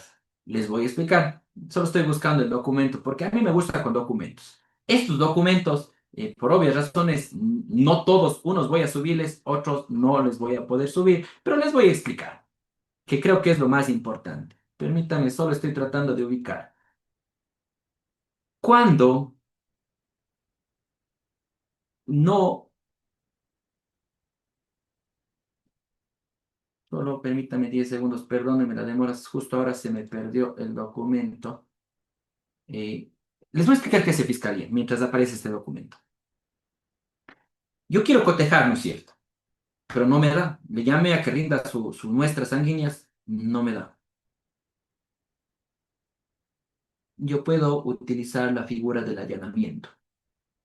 ¿Qué hace Fiscalía? Señor juez, mire, yo le llamé a que me dé sus muestras, no me quiere dar. Allanamiento a la celda. Obviamente si está preso, ¿no? Allanamiento a la celda, se van a la celda, se llevan ahí sí lo que decía, su ropa, sus cepillos, su barba, lo que sea. Generalmente les encanta las peinillas y los cepillos llevarse a los fiscales y la ropa interior sobre todo. Se llevan con autorización judicial y de ahí si perito tenga y coja, haga todas las pericias que pueda. Pero ¿saben cuál es el problema? El problema es que ¿en qué celda hay una persona? ¿En qué celda? No creo que haya una celda, solo ciertas personas privilegiadas probablemente. Pero una celda está 1, 2, 3, 10, 20, 30 personas, seguramente. ¿Qué hace Fiscalía? Porque es fácil. Imaginemos que yo me entro a una celda donde están 4 personas. Y yo le pregunto al perito, "Oiga, cuando le allanaron, ¿cuántas personas estaban? Estaban 4, muy bien. ¿Cómo sé yo que el ADN es de mi persona, de la persona procesada? ¿No es cierto? Fácil pelear. Pero Fiscalía ya se cuida eso. ¿Qué hace Fiscalía? Fiscalía lo que hace es solicita la autorización de una celda en específico y esa celda en específico, el PPL, ya eso les dejo que ustedes analicen, sorpresivamente fue trasladado días o horas antes de esa celda, solito. Así es, se van y a donde está solito, raro, le trasladaron justo unos días o unas horas antes, le trasladaron a ese lugar, solito va y lo toman las muestras. Y ahí sí ya es válido. Eso hace el fiscal. Y le coteja. Y sirve. Ahora, ¿es legal? Yo creo que no. ¿Cómo demostramos? Es difícil, pero eso pasa en la práctica. ADN. Así que con el hecho, ojo, Doctor, estimados doctores, el hecho de que su cliente no dé las muestras no significa que no vayan a poder cotejar. Hacen eso y cuando están libres, Fiscalía pide el allanamiento del domicilio y se lleva todo. Es más difícil porque podía haber más personas, pero es las formas de que lo hacen Fiscalía. pero ahí, Pero, doctor, ¿no Sí, afectaría el doctor. tema del fruto del árbol envenenado? claro, pero en principio yo digo, ¿qué hay de ilegal? Si le movieron por decisiones internas, no hubo nada legal, el SNAI puede cambiarles cuando quiera, no es el problema. A mí me Bueno, parece muy bien ese tipo de actitud, ¿no? Porque muchas de las veces la gente defiende los derechos de los delincuentes cuando en Estados Unidos es todo lo contrario. Por ejemplo, ya lo que decía el fiscal general en el Ecuador, la justicia le pide permiso al delincuente para investigar, cuando no debería ser así. Y esperemos que algún día cambien esas cosas. Por ejemplo, no suena de película, pero ellos, los agentes, allá le pueden seguir a la persona esta que le quiere sacar la muestra, si está en un bar, el vaso o el cigarrillo. Se practica eso, aunque suena película, se practica muy bien ese tipo de cosas. Y se obtiene la prueba. Se le compara, o si quieren hacerlo otra, no hay ningún problema. Pero sí sería bueno de que aquí la fiscalía tenga, bueno, de antemano tiene, ¿no? Pero tenemos que luchar contra delincuentes que son muy contumaces. sí, sí, bueno, es un tema ya político que entre ellas no me voy Claro. a meter el día de hoy ya. De hecho, recordarán ustedes estas reformas que están planteando, que sí me Doctor, parece desastroso este tema de que ya se presume culpable y uno tiene que demostrar la inocencia. Eso están yendo a El discutir. penal Ojo, del hay que enemigo. estar alertas. Es una claro. locura. Pero avancemos, avancemos. Entonces, esto es Doctor, lo que una hace. consulta. Sí, Perdón, claro. una consulta. Uno, me parece muy proactiva la actividad del fiscal. Eso es raro que, pero pues usted con toda su experiencia nos dice que eso es lo que hacen, ¿no? En algunos casos. Por otro lado, la consulta, la pregunta es, ¿la acusación particular podría solicitar este allanamiento de domicilio La acusación particular podría solicitar este allanamiento de domicilio, para podría solicitar obtener a las pruebas y fiscalía, cotejarlas? A fiscalía, podría claro, solicitar que fiscalía lo pida, al fiscalía juez. pide al juez, y si el juez autoriza el allanamiento, sí. Recuerden, fiscalía, la víctima o la defensa de la víctima no es el dueño de la acción, no puede comparecer directo ante el juez y decirle, oiga, autoríceme, quiero que Claro, allanen. No, fiscalía pide al juez y el juez fiscalía, autoriza. Así es la forma. claro. En este Pero sí es, caso, sí, dígame, doctor. gracias. Sí es posible, pese a que usted dice que no es como una cuestión muy, eh, o sea, como que no es muy correcto. Por ejemplo, lo que hace en la celda, ¿sí? Que lo trasladan o que allanan la celda. Más o menos sería lo mismo hacer esto en el domicilio de la persona que está siendo, en este caso, imputada o procesada. Exactamente. Ahora Entonces, quiero por eso le mostrarles algo. preguntaba si era pertinente o no desde su punto de vista, ¿no? Doctor, ¿no se corre el riesgo de que ahí se rompa el principio constitucional de presunción de inocencia? Y yo creería que sí. Sí, sí, sí. Pero quiero mostrarles algo. Verán, vamos a enlazar, quiero enlazar este tema con el mismo caso y con otra cuestión importantísima. Ya ingresan, ¿no es cierto? Ya bien o mal ingresan, allanan, y ahí entramos a un segundo tema de discusión en donde muchos se comen.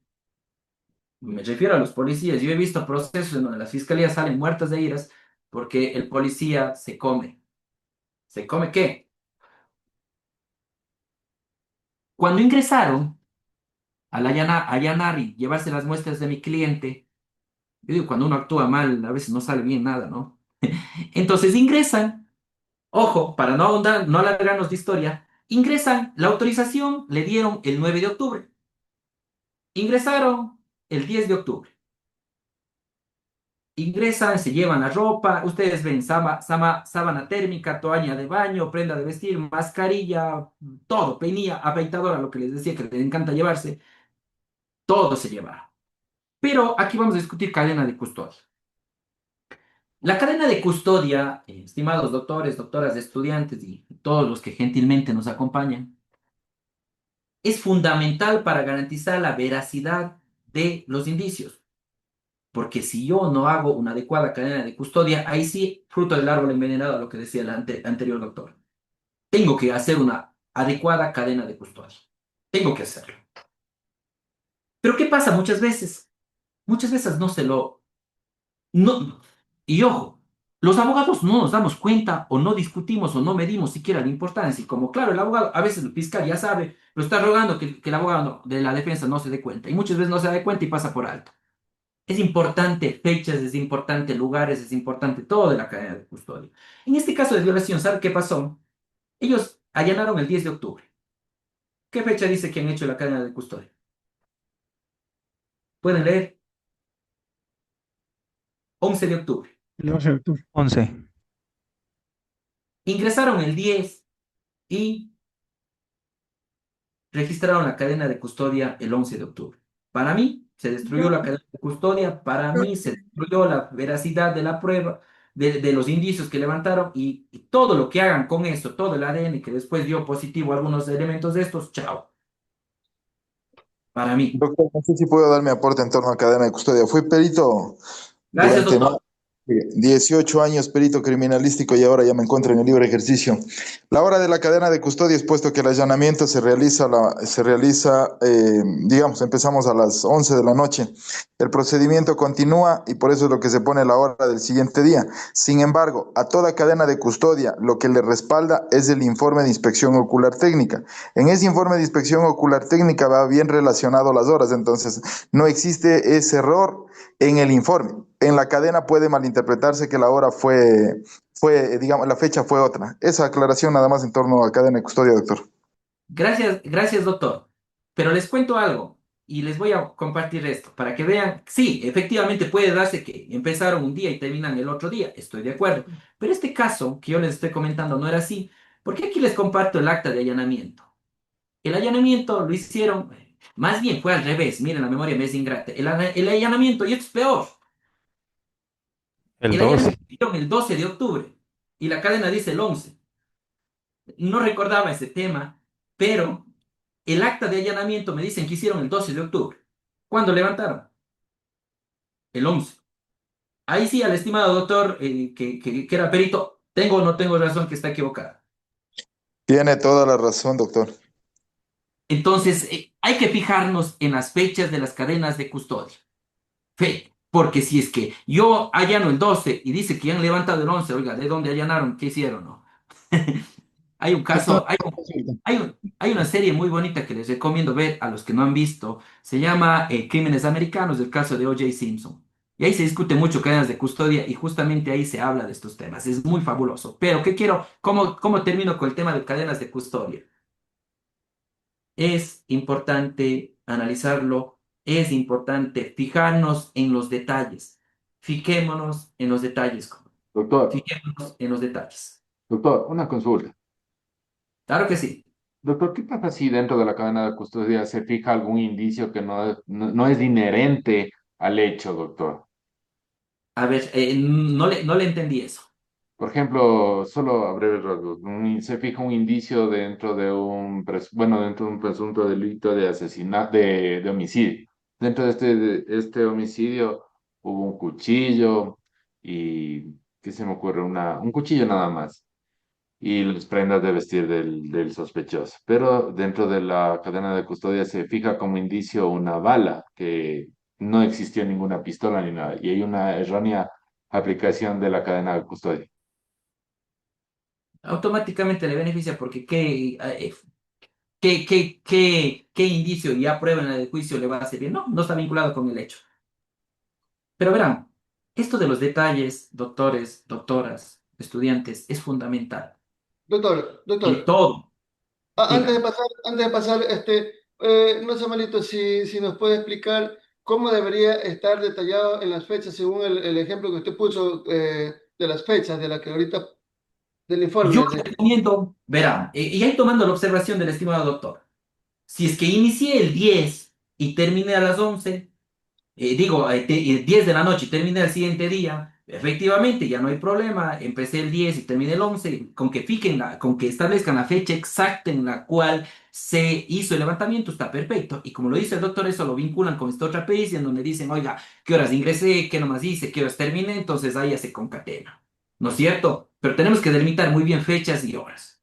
Si hubiese salvado ahí, en este caso, si es que hubiese efectivamente iniciado ese mismo día 11 de octubre o de repente se inició un día anterior, pero tienen que delimitar eso. La cadena de custodia es la hora y la fecha en la cual levantan el indicio. No cuando tumbaron la puerta, no cuando ingresaron, porque a veces yo tuve un caso de lavado de activos acá en la Ponce Enríquez que ingresaron un día, al día, por decir hoy, y terminaron al siguiente día, porque había muchas cosas, armas, dinero, había todo.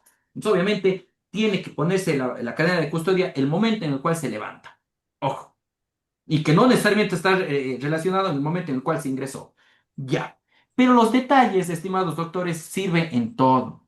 Y este caso que les voy a comentar es, y yo debo decirlo públicamente, yo me debo a un estudiante. Porque el estudiante se fijó en detallitos que yo no me fijé, la verdad. Resumen, se le denuncia por incumplimiento de órdenes de autoridad competente. La denuncia nosotros le defendimos al procesado. Le denunciaron por incumplimientos de órdenes de autoridad competente. Él no podía acercarse, él no podía ejercer actos de intimidación o persecución y pese a ello le mandó unos mensajes maravillosos, unos audios. Y le dijo, hija de tal, cuando te vea te voy a matar, que ni qué, ni cuánto, ni cuánto. Le intimidó. Incumplió. Denuncia estos hechos y obviamente esos envíos de los mensajes se le hizo a través de una plataforma de Instagram. Se lo hace a través de una plataforma de Instagram y les voy a compartir nada más rápido.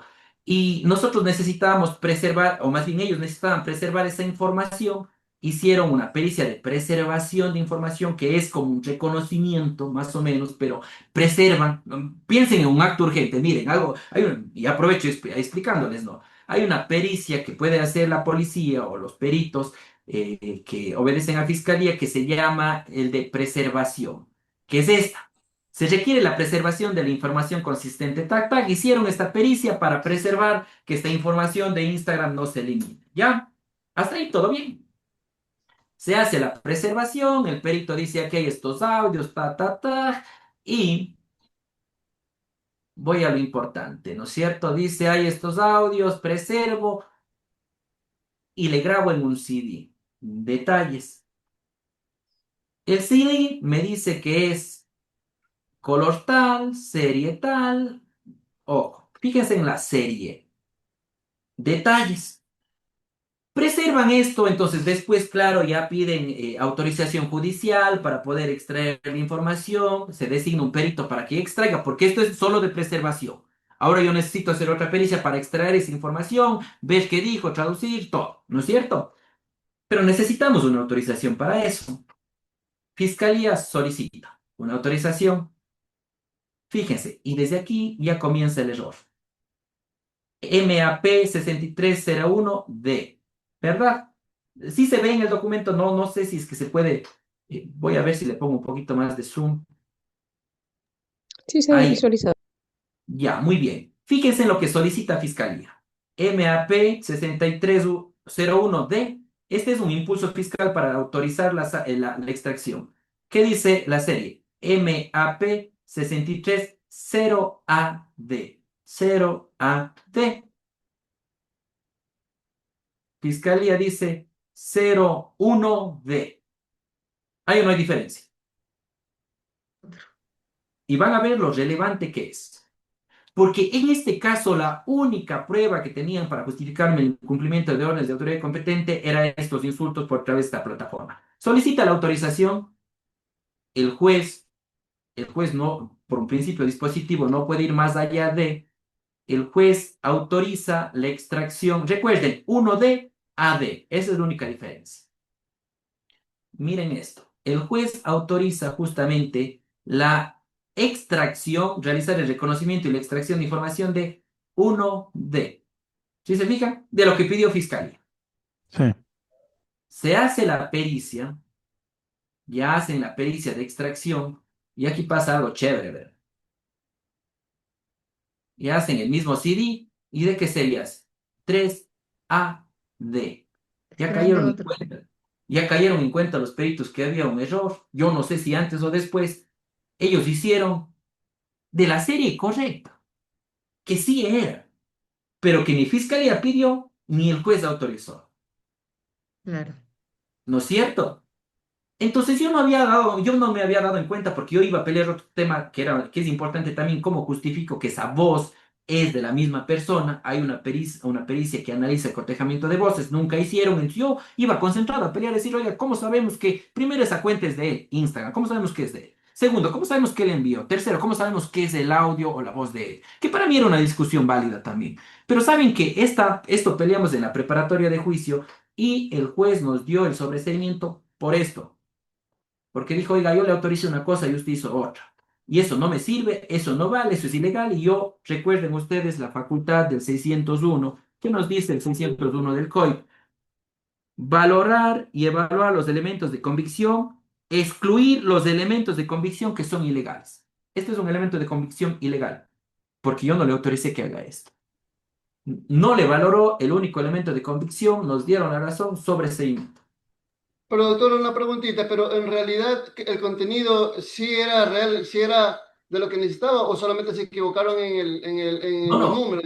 El contenido era el mismo, sí hicieron del CD que efectivamente se precauteló, sí era el audio adecuado, sino el problema es que la fiscal se comió una letrita, el juez autorizó equivocadamente y se hizo la pericia con una autorización inadecuada que nunca hubo, por eso es ilegal. Y no, no Pero se la puede, orden era la no se misma, se extrajo de los mismos audios, eso sí hubo, sino que hubo un error en los detalles. Por eso, puede- estimados doctores, fíjense en los detalles. y aquí no se puede Doctor, alegar un error subsanable, disculpe. No, no es subsanable. No es subsanable Y porque yo, tampoco se juez, puede, perdón. de pronto, doctor, no se puede alegar un lapsus calami porque a mí me pasó algo similar y me alegaron lapsus calami en relación a que solamente era la numeración, pero era el mismo elemento, era lo que requerían, era la misma prueba que se estaba solicitando. Sabe que justo lo que usted dijo fue un lapsus. Fiscalía dijo y la defensa de la víctima dijo lo mismo, fue un lapsus. Pero ¿saben qué dijo Fiscalía? Digo, el juez dijo lo siguiente, y yo comparto eso. Él dijo, le acepto, porque recuerden el 169 de la Constitución, las meras formalidades no serán para tema de sacrificar la justicia, que ni siquiera es cuánto, ¿no es cierto? Esta no es una mera formalidad, y les explico por qué. Porque una cosa, mire, una cosa es que me digan que la marca es Princo, se me ocurre, no verbatim.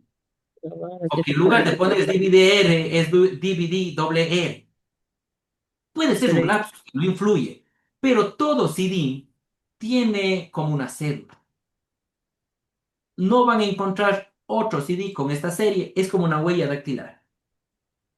Por eso un CD tiene una identificación. Entonces el juez dijo, yo le acepto un lapsus calami en lo que sea, menos en la serie, porque la serie me dice que es el mismo objeto, es la misma persona, es la misma huella, es la misma cédula. Es diferente, no es un lapsus calami, no es insubstanable, es ilegal y chao. Claro. Doctor, una consulta. Suele suceder que se hace todo este tema para lograr la extracción de la información que se encuentra en un CD, eh, la extracción de la información rendida, en este caso por una menor de edad, en cámara Gesser. Se supone que eso se preserva, se graba y se tiene todos los cuidados. Fiscalía hace todo el tema para que venga un agente, se lo lleve el CD para poder hacer la extracción de ese audio, ¿correcto? ¿Ya? En un caso sucedió que vino el investigador, se llevó el CD y en el momento de la extracción el perito lo que pone en su informe es que el CD se encontraba vacío, o sea, no había nada ahí grabado. Ante esa situación, Fiscalía nuevamente solicita la pericia para que venga el fiscal y se lleve otro CD. ¿Es válido ese nuevo CD o ya no? No, ya no, no es el mismo. Perfecto. Ahí Hay una Fiscalía. pregunta que me están haciendo, dice, Doc, la pericia de preservación y luego la de extracción del contenido, ¿son pericias diferentes? Sí, son diferentes. Una cosa es de preservación y otra cosa es de extracción. Sigamos, avancemos. Ahora una Doctor, una preguntita, cosa. disculpe que le interrumpa. Doctor, Sí, ¿en qué clase de pruebas más se realiza la cadena de custodia? Por ejemplo, en un accidente, en, el vehículo que ocasionó el accidente, ¿debe ir a cadena de custodia o en daños en- materiales ya, para en justificar? todo, en todo levantamiento de indicio que yo haga, tiene que haber cadena de custodia. En todo, porque solo la cadena de custodia me da la fidelidad de que lo que yo levante en algún lado es lo que le estoy presentando al juez. Esa es la herramienta para decir al juez si es lo que yo levanté, si es esa ropa, si es esa llanta, si es esa llave, si es esa pintura, si es eso. Venga, Sí, doctor, en una todo. consulta. Porque hubo un caso de que, bueno, un delito de daños materiales. ¿Ya? El dueño del carro, la supuesta víctima, ¿no? Se llevó el carro, no hubo cadena de custodia, sino que al año, ya cuando se cerró ya la investigación previa, hubo la instrucción fiscal. Antes de eso, unos días antes, recién, a ver, no, a ver, eso era el año, ¿no? A los 10 meses, recién el perito estaba haciendo la pericia, ¿no? Del vehículo, en la cual ya cambiaba muchas cosas, ¿no? Se habían dañado más cosas y tanta cosa. Entonces dije, estaba mal, pues no, ¿por qué no hicieron desde un inicio? Debe haber un tiempo también para realizar, ¿no? ¿Y hasta qué tiempo? ¿Eso me podría especificar? ¿Desde cuándo hasta cuándo? ¿Cómo? A ver, un tiempo límite para cadena de custodia no existe, sino más bien la característica de la cadena de custodia es inmediatamente al momento en el cual yo haga el levantamiento del indicio. Puede ser ese mismo rato del delito. Yo me acuerdo, estuve en el caso del asesinato de, no sé si recuerdan los que viven en Cuenca, de este de empresario de una ferretería que le asesinaron. Ese rato llegamos, ese rato se hizo el levantamiento. Digo llegamos porque en ese entonces era practicante de fiscalía. Tiene que ser ese rato, pero ¿qué pasa si es que, qué sé yo, al que le asesinó a una persona le encuentro a la semana? Yo le allano a la semana, ese rato recién encuentro el arma, ese rato levanto el indicio. Es decir, no depende no hay un tiempo límite desde cuándo se dio el hecho para yo levantar la cadena, sino más bien desde cuándo yo encuentro el indicio, desde ese preciso momento tengo que hacer el levantamiento. Esa es la característica, ¿sí? Ya, Avancemos. gracias. Doctor, una consulta. Doctor Llanza, sí, No, tratemos de ser una breves, consulta cortita nomás. Verá, sí. en el tema que mencionó de la cadena de custodia, en este caso, cuando el agente o quien haga el levantamiento de lo que es los indicios en la cadena de custodia se equivocó de fecha y fue un día antes, ya se equivocó con fecha de un día anterior a lo que es el levantamiento de indicios. En el tema en la audiencia, ¿puede aclarar de que hay un margen de error o ya no tiene Sí, sí, validez? sí. Y les recuerdo, y les cuento, ¿no? En este caso, en donde hubo un error, en realidad él dijo eso. Él dijo, oiga, fue un lapsus mío. Y el juez, buena la pregunta para que sepan en qué concluyó eso, ¿no? El perito dijo eso. Y eso está vinculado con lo del 454 que yo decía, que los informes no sirven, sino que lo que sustenta el perito. Y en teoría, lo que fue a sustentar el perito fue su informe y dijo, sí, oiga, no fue ahí, sino fue en esa fecha. Pero recordemos que una cosa es el informe y otra cosa es la cadena de custodia. Ojo, diferencia. El informe es una cosa, la cadena de custodia no forma parte del informe. La cadena de custodia usted le anuncia como prueba documental. Y para mí, ese es mi criterio y que eso yo lo defendí. El perito puede venir a decir lo que sea. Es una prueba documental fehaciente y que no puede ser subsanada por lo que diga el perito. Porque no es un informe. Ahora, si fuera un informe, ahí sí yo como perito puedo decir, oiga, me equivoqué. Y no me importa porque el informe no es la prueba, es lo que declara el perito. ¿Listo? Sigamos. Sigamos. El tema de Fiscalía, yo les decía, Fiscalía tiene un aparataje estatal magnífico y hay una lucha desigual con el procesado porque tiene peritos, tiene todo, pero muchas veces, y el estimado doctor que es perito y nos acompaña me va a dar la razón, muchas veces no tienen los equipos necesarios. No tienen, no es que no quieran, no tienen. Este caso es de un caso de asesinato que se dio hace un año atrás aquí en la ciudad de Cuenca, de una persona que le apuñaló a X persona y había un video. Había un video que se le captó del apuñalamiento y el video era claro. Se le ve el rostro. Y nosotros necesitamos, era la única prueba que teníamos para justificar responsabilidad. Decimos, oiga, cojamos el video, hagamos un cotejamiento de fisionomía. Ojo, yo le pedí a que Fiscalía solicite la designación de un perito. En efecto, lo hizo para que no me cotejen si la persona que está en el video es la misma, porque les cuento, hay una pericia para determinar fisionomía. Pero el perito nos dijo, oiga, yo no puedo hacer esto. No puedo hacer el cotejamiento porque la imagen no es clara, el rostro de las personas no se enfocan directamente, no supera el 15, ni siquiera, ni siquiera, ni siquiera. Y dice, por lo antes expuesto, no se dio el cumplimiento a la diligencia solicitada de factores técnicos que me imposibilitaron el cumplimiento de la diligencia. Y él hace un análisis de las fotos, dice, mire, yo no puedo ver nada, y listo. Si es que yo no hacía esta pericia, aquí se le ve apuñalándolo, ¿sí le ve? Entonces le hacen un enfoque y no se ve nada. Entonces, claro, ahí, ¿cómo me demuestro que es la persona? Y el perito dijo, oiga, no puedo hacer. Y aquí les voy a indicar dos cosas. Primero, no se confíen mucho y averigüen más y vean si es que hay otros peritos que de repente sí tengan la tecnología. No porque no puedan, sino no tengan los medios. Pero hay peritos que sí tienen. Lamentablemente son particulares, porque cuestan estos equipos. ¿No es cierto? Entonces nosotros pedimos que, y aquí les voy a indicar dos cosas, que Fiscalía designe un perito especializado en esto. Y me designó. Pero ¿saben cuánto me iba a cobrar? $3.500. Este caso lo llevamos en el consultorio gratuito de la Universidad de Cuenca. Evidentemente el usuario no tenía plata, por eso estaba ahí. Imposible pagar. Y esto es lo que les quiero enseñar. Ustedes pueden pedir que a través de la Fiscalía se gestione el pago de la institución, por la institución. Nosotros hicimos, efectivamente, no sé si se hizo también con el Consejo de la Judicatura, pero lo cierto es que pagaron ellos. El Estado pagó esta pericia, le pagó a la perito y miren lo que hizo. Y les voy a compartir en este momento.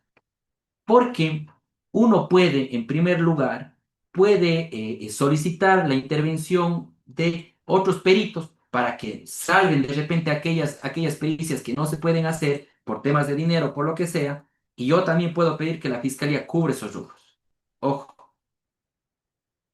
Entonces, claro, me designan un perito ya particular, ella ya me analiza las mismas imágenes y para que ustedes vean cómo es el tema de, ya de las pericias mucho más técnicas y si ven cómo ya analizan más, ya las fotos ya aclaran más, ya los videos hacen estos análisis chéverísimos y ya nos dice, se ha realizado el cotejamiento fisiológico y morfológico, y se determina que corresponde a la misma. ¿A dónde quiero llegar? De que hay veces que no porque no quiera, criminalística no tiene los equipos, pero si su cliente tiene dinero, pidan otros, hagan otras pericias, porque sí es posible salvar muchas veces ciertas circunstancias que ya lo damos por perdido. Hasta ahora, ¿alguna duda, consulta? ¿Estamos, estamos claros?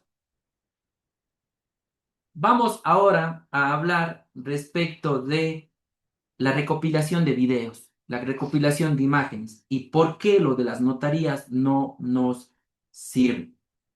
Y les voy a explicar. Eh, Recordarán en una clase anterior, en una charla anterior, habíamos dicho a alguien, oiga, pero yo hago una materialización en la notaría y ya tengo la prueba. Y si yo presento con una materialización, eh, no me sirve porque el notario solo me da fe de lo que me está mostrando ahí, no de dónde salió, no esa fuente original que yo tengo que utilizar, ¿no es cierto? Entonces, no se confíen de que yo tengo una materialización. Hagan la recopilación de los videos. Hagan la recopilación adecuada. Y hoy les voy a indicar cómo es la forma adecuada de hacerlo. Ustedes tienen varias opciones. La una, la, diré yo, la emergente, pero no la adecuada. En el caso de Abigail era tan lento todo, y me acuerdo yo mismo junto con un colega, recorrimos todas las calles por donde podían haber sido e íbamos pidiendo los videos. Pregunta. Si yo decía, y de hecho me pasaba muchos videos de una flash, yo iba y le daba a la fiscalía, ¿legal o ilegal aquello? Legal, se rompe la cadena de custodia. Gracias, doctor. Efectivamente, la norma nos dice que yo debo obtener de fuente original. ¿Cómo sabemos que lo que yo le estoy dando es de fuente original? Yo sé, pero Fiscalía no sabe, los otros sujetos menos, el juez tampoco. Entonces, ¿qué tienen que hacer? Y aquí les voy a explicar desde lo más lento a lo más rápido. Lo más lento, yo hubiese podido recorrer todas esas calles como un efecto lo hice, yo fui a una agenda anotando y les recomiendo, a veces los abogados penalistas somos inspectores gadgets, como yo digo. Yo iba viendo las cámaras, decía, déjeme ver, muy bien, esta sí se ve, anotaba calle, a quién pertenece y todo. Y después puede presentar un escrito a fiscalía y dice, fiscalía, ofíciele a tal persona, a tal persona, a tal persona para que nos remite el audio de tal fecha, tal día. ¿Pueden hacer eso? Sí. Perfecto, Entonces, claro. Fiscalía le da paso, Fiscalía va a oficiar a X persona va a decir, muy bien, aquí está lo que me pidió, fuente original. Pero ¿saben cuál es el problema ahí? El tiempo. Y yo les decía, hay deberes que duran 3 días. Entre que yo presente el escrito, entre que Fiscalía me despache, entre que le lleven el oficio, entre que responda, ya se adivina. ¿No es cierto? Entonces, hay otra forma que a mí me parece importantísima, está vinculada con lo anterior, esto de la preservación. ¿Yo qué hago? Yo digo, señor juez, señor fiscal, desígneme un perito de la PJ que realice actos de investigación, entre los cuales que vaya a tal calle, tal calle, tal calle, tal calle, tal calle y recupere todos los videos. Yo ya sé dónde, yo ya sé quién, yo sé el nombre de quién, yo ya le pido eso. Fiscalía inmediatamente despacha y dice, señor, se designa a la PJ para que disponga agente que vaya a tales lugares y recopile eso. El agente va y él se viene trayendo todo. Él ya puede justificar la fuente original. ¿Sí ven lo importante? Porque si yo le presentaba esos videos directamente, no sirve. No me sirve. Pero si es que lo hago de esa forma, sí. Entonces ahí sí ya puedo yo peritar adecuadamente y no me pueden pelear. Dudas, consultas, hasta ahora. ¿Ha servido estas pocas ideas que les hemos compartido? Mucho, doctor, mucho. Yo creo, y, Doctor, y hago mea culpa. De repente, yo decía al inicio, el teórico es importante, pero quizás esto es un poquito más. Tal vez debíamos haber dividido un poquito más de tiempo. Pero bueno, las cosas se dieron de esta forma. Aspiro hayan aprovechado lo máximo que puedan. Eh, Entiendo que el dueño de los que organizaron este evento van a hacer en algún momento otro evento. Quizás ahí podríamos ahondar más en estos temas y la parte especial. Les digo, yo le estoy dando estas indicaciones de forma general, en todos los casos de forma general, pero hay pericias específicas, depende de los delitos. Qué les recomiendo? Yo lo que les recomiendo es, cada caso es diferente, no hagamos copy-paste de nada, analicen, lean el proceso, hagan ustedes las gestiones porque esa es la forma adecuada para que sea una defensa técnica. Y no solo cuando esté con el procesado, con la víctima también, ¿no es cierto? Sí. Alguien me quería decir algo hace un momentito, perdón, me lo interrumpí. Doctor, disculpe que le interrumpa. Yo le quería preguntar algo. Por ejemplo, Claro. en un caso cuando el fiscal está haciendo las investigaciones, por ejemplo, en ese caso de daños materiales, y para demostrar la supuesta víctima que él, digamos, reparó por sus propios medios el carro y los daños que ocasionó el investigado, pero digamos, él pone una factura en la cual está a nombre de otra persona y la otra persona dice que le envía por medio de un WhatsApp. ¿Vale o no vale esa prueba? Le envía al ¿Cómo fiscal. no? No le entendí. O sea, verá, la supuesta víctima dice, bueno, mi sobrina o yo qué sé, mi hijastra, ella sacó una factura de parabrisas que compró, digamos, del carro, ¿no? Entonces ella qué hace. Dice ya, entonces ella le va a enviar por medio de WhatsApp la factura. Oh, ya, No ya está, entendí. no está el Sí, nombre para mí, de la supuesta víctima, sino está el nombre de la sobrina o de la hijastra, digamos que era, creo ella, sí.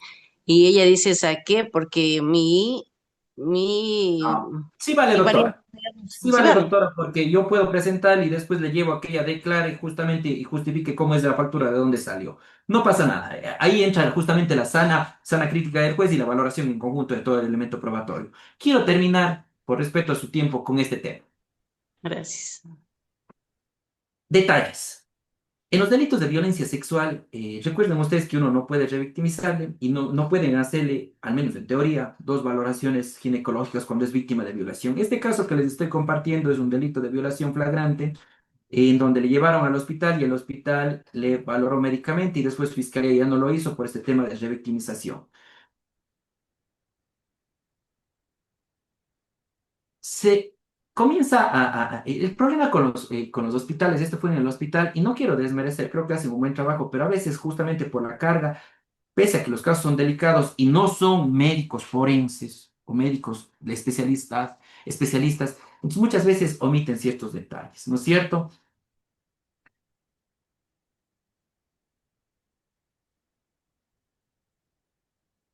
O muchas veces lo hacen adecuadamente.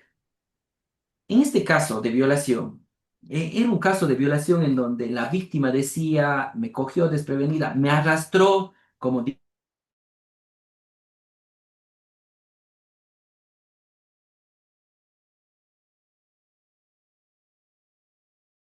esta es la valoración médica.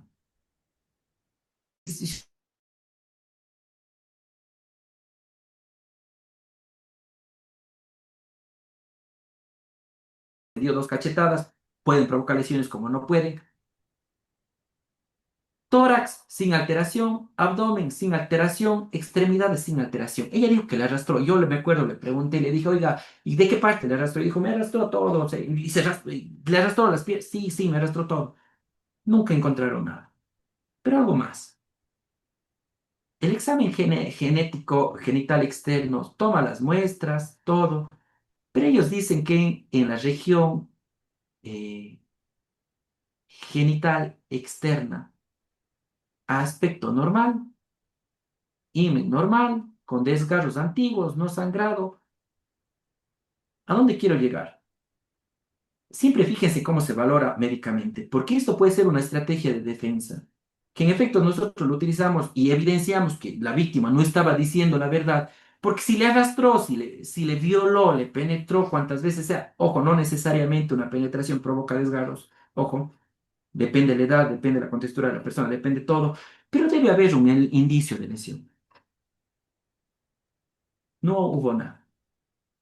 Si ustedes se fijan, región anal, ella dijo que le violó vaginal y analmente, no hay lesiones, no hay nada. En los delitos de violación, siempre analicemos muy a detalle los informes médicos. Generalmente se hace médicos legales, pero cuando lo hacen los hospitales suelen cometer muchos errores. ¿Por qué les compartía esto? Es para que ustedes puedan ver que los detalles pueden servir mucho. En el caso que les mostré, justamente nos permitió advertir que los hechos no pasaron de tal forma. Yo les agradezco a todos los que han estado conectados. Sí quiero de repente pedirles disculpas si es que no se logró tomar o avanzar más de lo que hemos hecho. Ustedes han visto, he tratado de hacerlo lo mejor que esté en mis manos. Espero les sirva. Pero esto vean es solo como como un grano de arena. Porque al final es eso, un grano de arena que uno despeja o crea curiosidades y está en ustedes investigar más y está en ustedes justamente prepararse. No sé si tienen alguna duda, alguna consulta a las órdenes. Estimado doctor, Sí, disculpe que lo interrumpa, pero la importancia y la relevancia de los temas que estamos tratando, en verdad nos quedó corto este pequeño seminario. Nosotros sí, pues yo he leído muchos chats de los compañeros, de los colegas, en el sentido de que ojalá los organizadores propicien un nuevo seminario a efecto de seguir avanzando, y más que todo recordando cuestiones que ya en muchos que no manejamos el área penal, sino otras áreas, constitucional, administrativo, qué sé yo, civil, nos hace mucha falta. Mis felicitaciones y ojalá que nuestra sugerencia de que se realice un nuevo seminario con su persona sería muy beneficioso para todos para mí y para los colegas, pienso. Ese es mi pensamiento y agradecimiento, doctor. yo les agradezco mucho, y agradezco su comprensión. En realidad, ya se nos fue quizás de las manos, pero hay que ser también sinceros. No creo yo en el momento en el cual vieron que en 4 días íbamos a poder tratar todo. Yo sí lo veía difícil, les soy muy sincero, quería pasar, pero a veces la discusión profunda es mucho mejor que tratar varios temas de forma acelerada. Me sumo a lo que dijo las compañeras. Doctor, le felicito, es una persona muy accesible, sus clases son muy coherentes, le felicito mucho y si fuera bueno, creo que estoy hablando por la mayoría de las personas de que se dé un segundo seminario. Muchas gracias, muy agradecido de mi parte. Gracias a ustedes, una buena noche. Espero que estos tips les hayan servido. A mucha de la información que yo les compartí voy a subir a la plataforma, otra no, por obvias razones, pero yo les agradezco mucho. Les agradezco mucho y para mí es un placer siempre compartir lo poquito que uno aprende todos los días. ¿Sí? Doctor, me uno al pedido de los colegas. Necesitamos que por favor nos ayude con otro seminario, que coordine ahí con los organizadores. Y sí, es un Gracias. tema que, claro, ellos organizarán. Yo solo soy invitado para estos temas, pero seguramente compartiré o más bien trasladaré sus inquietudes. Muchas gracias nuevamente. Y Doctor, Gracias, doctor, doctor, antes de gracias. despedirnos, por favor. puedo pedirles solo un favor a los que puedan, por supuesto. Podrían habilitar nada más las cámaras solo para guardar una fotografía, que es un tema que a mí me gusta mucho hacer, para saber quiénes nos estaban acompañando, sobre todo. Yo les agradezco mucho.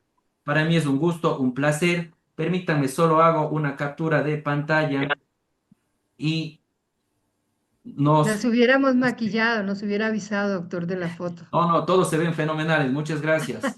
Muchas gracias. Y he hecho ya la Por captura. favor, a él le interrumpo, a ver si nos puede ayudar con su número telefónico, por si acaso, para poder Sí. hacer Sí, alguna sí. consulta o poder Eso me comunicarnos. olvidaba. Me olvidaba, con todo gusto, más bien siempre a las órdenes. Yo tengo mi oficina particular, también laboro en la Universidad de Cuenca, a las órdenes siempre. Les voy a poner en este momento en el chat mi número telefónico. No duden, yo generalmente por temas de ocupaciones no respondo enseguida, pero crean, así sea a las horas, al día, a veces a la semana, y con mucha vergüenza, respondo. Les acabo de compartir mi teléfono celular, 0953-7992. También les voy a compartir mi correo electrónico personal, más bien de mi oficina, para que cualquier duda, cualquier consulta, quieran compartir ideas o en lo que esté en mis manos, a las órdenes, ¿sí? Ese es mi número, los que desean, con todo gusto, cuando ustedes deseen, podemos compartir ideas.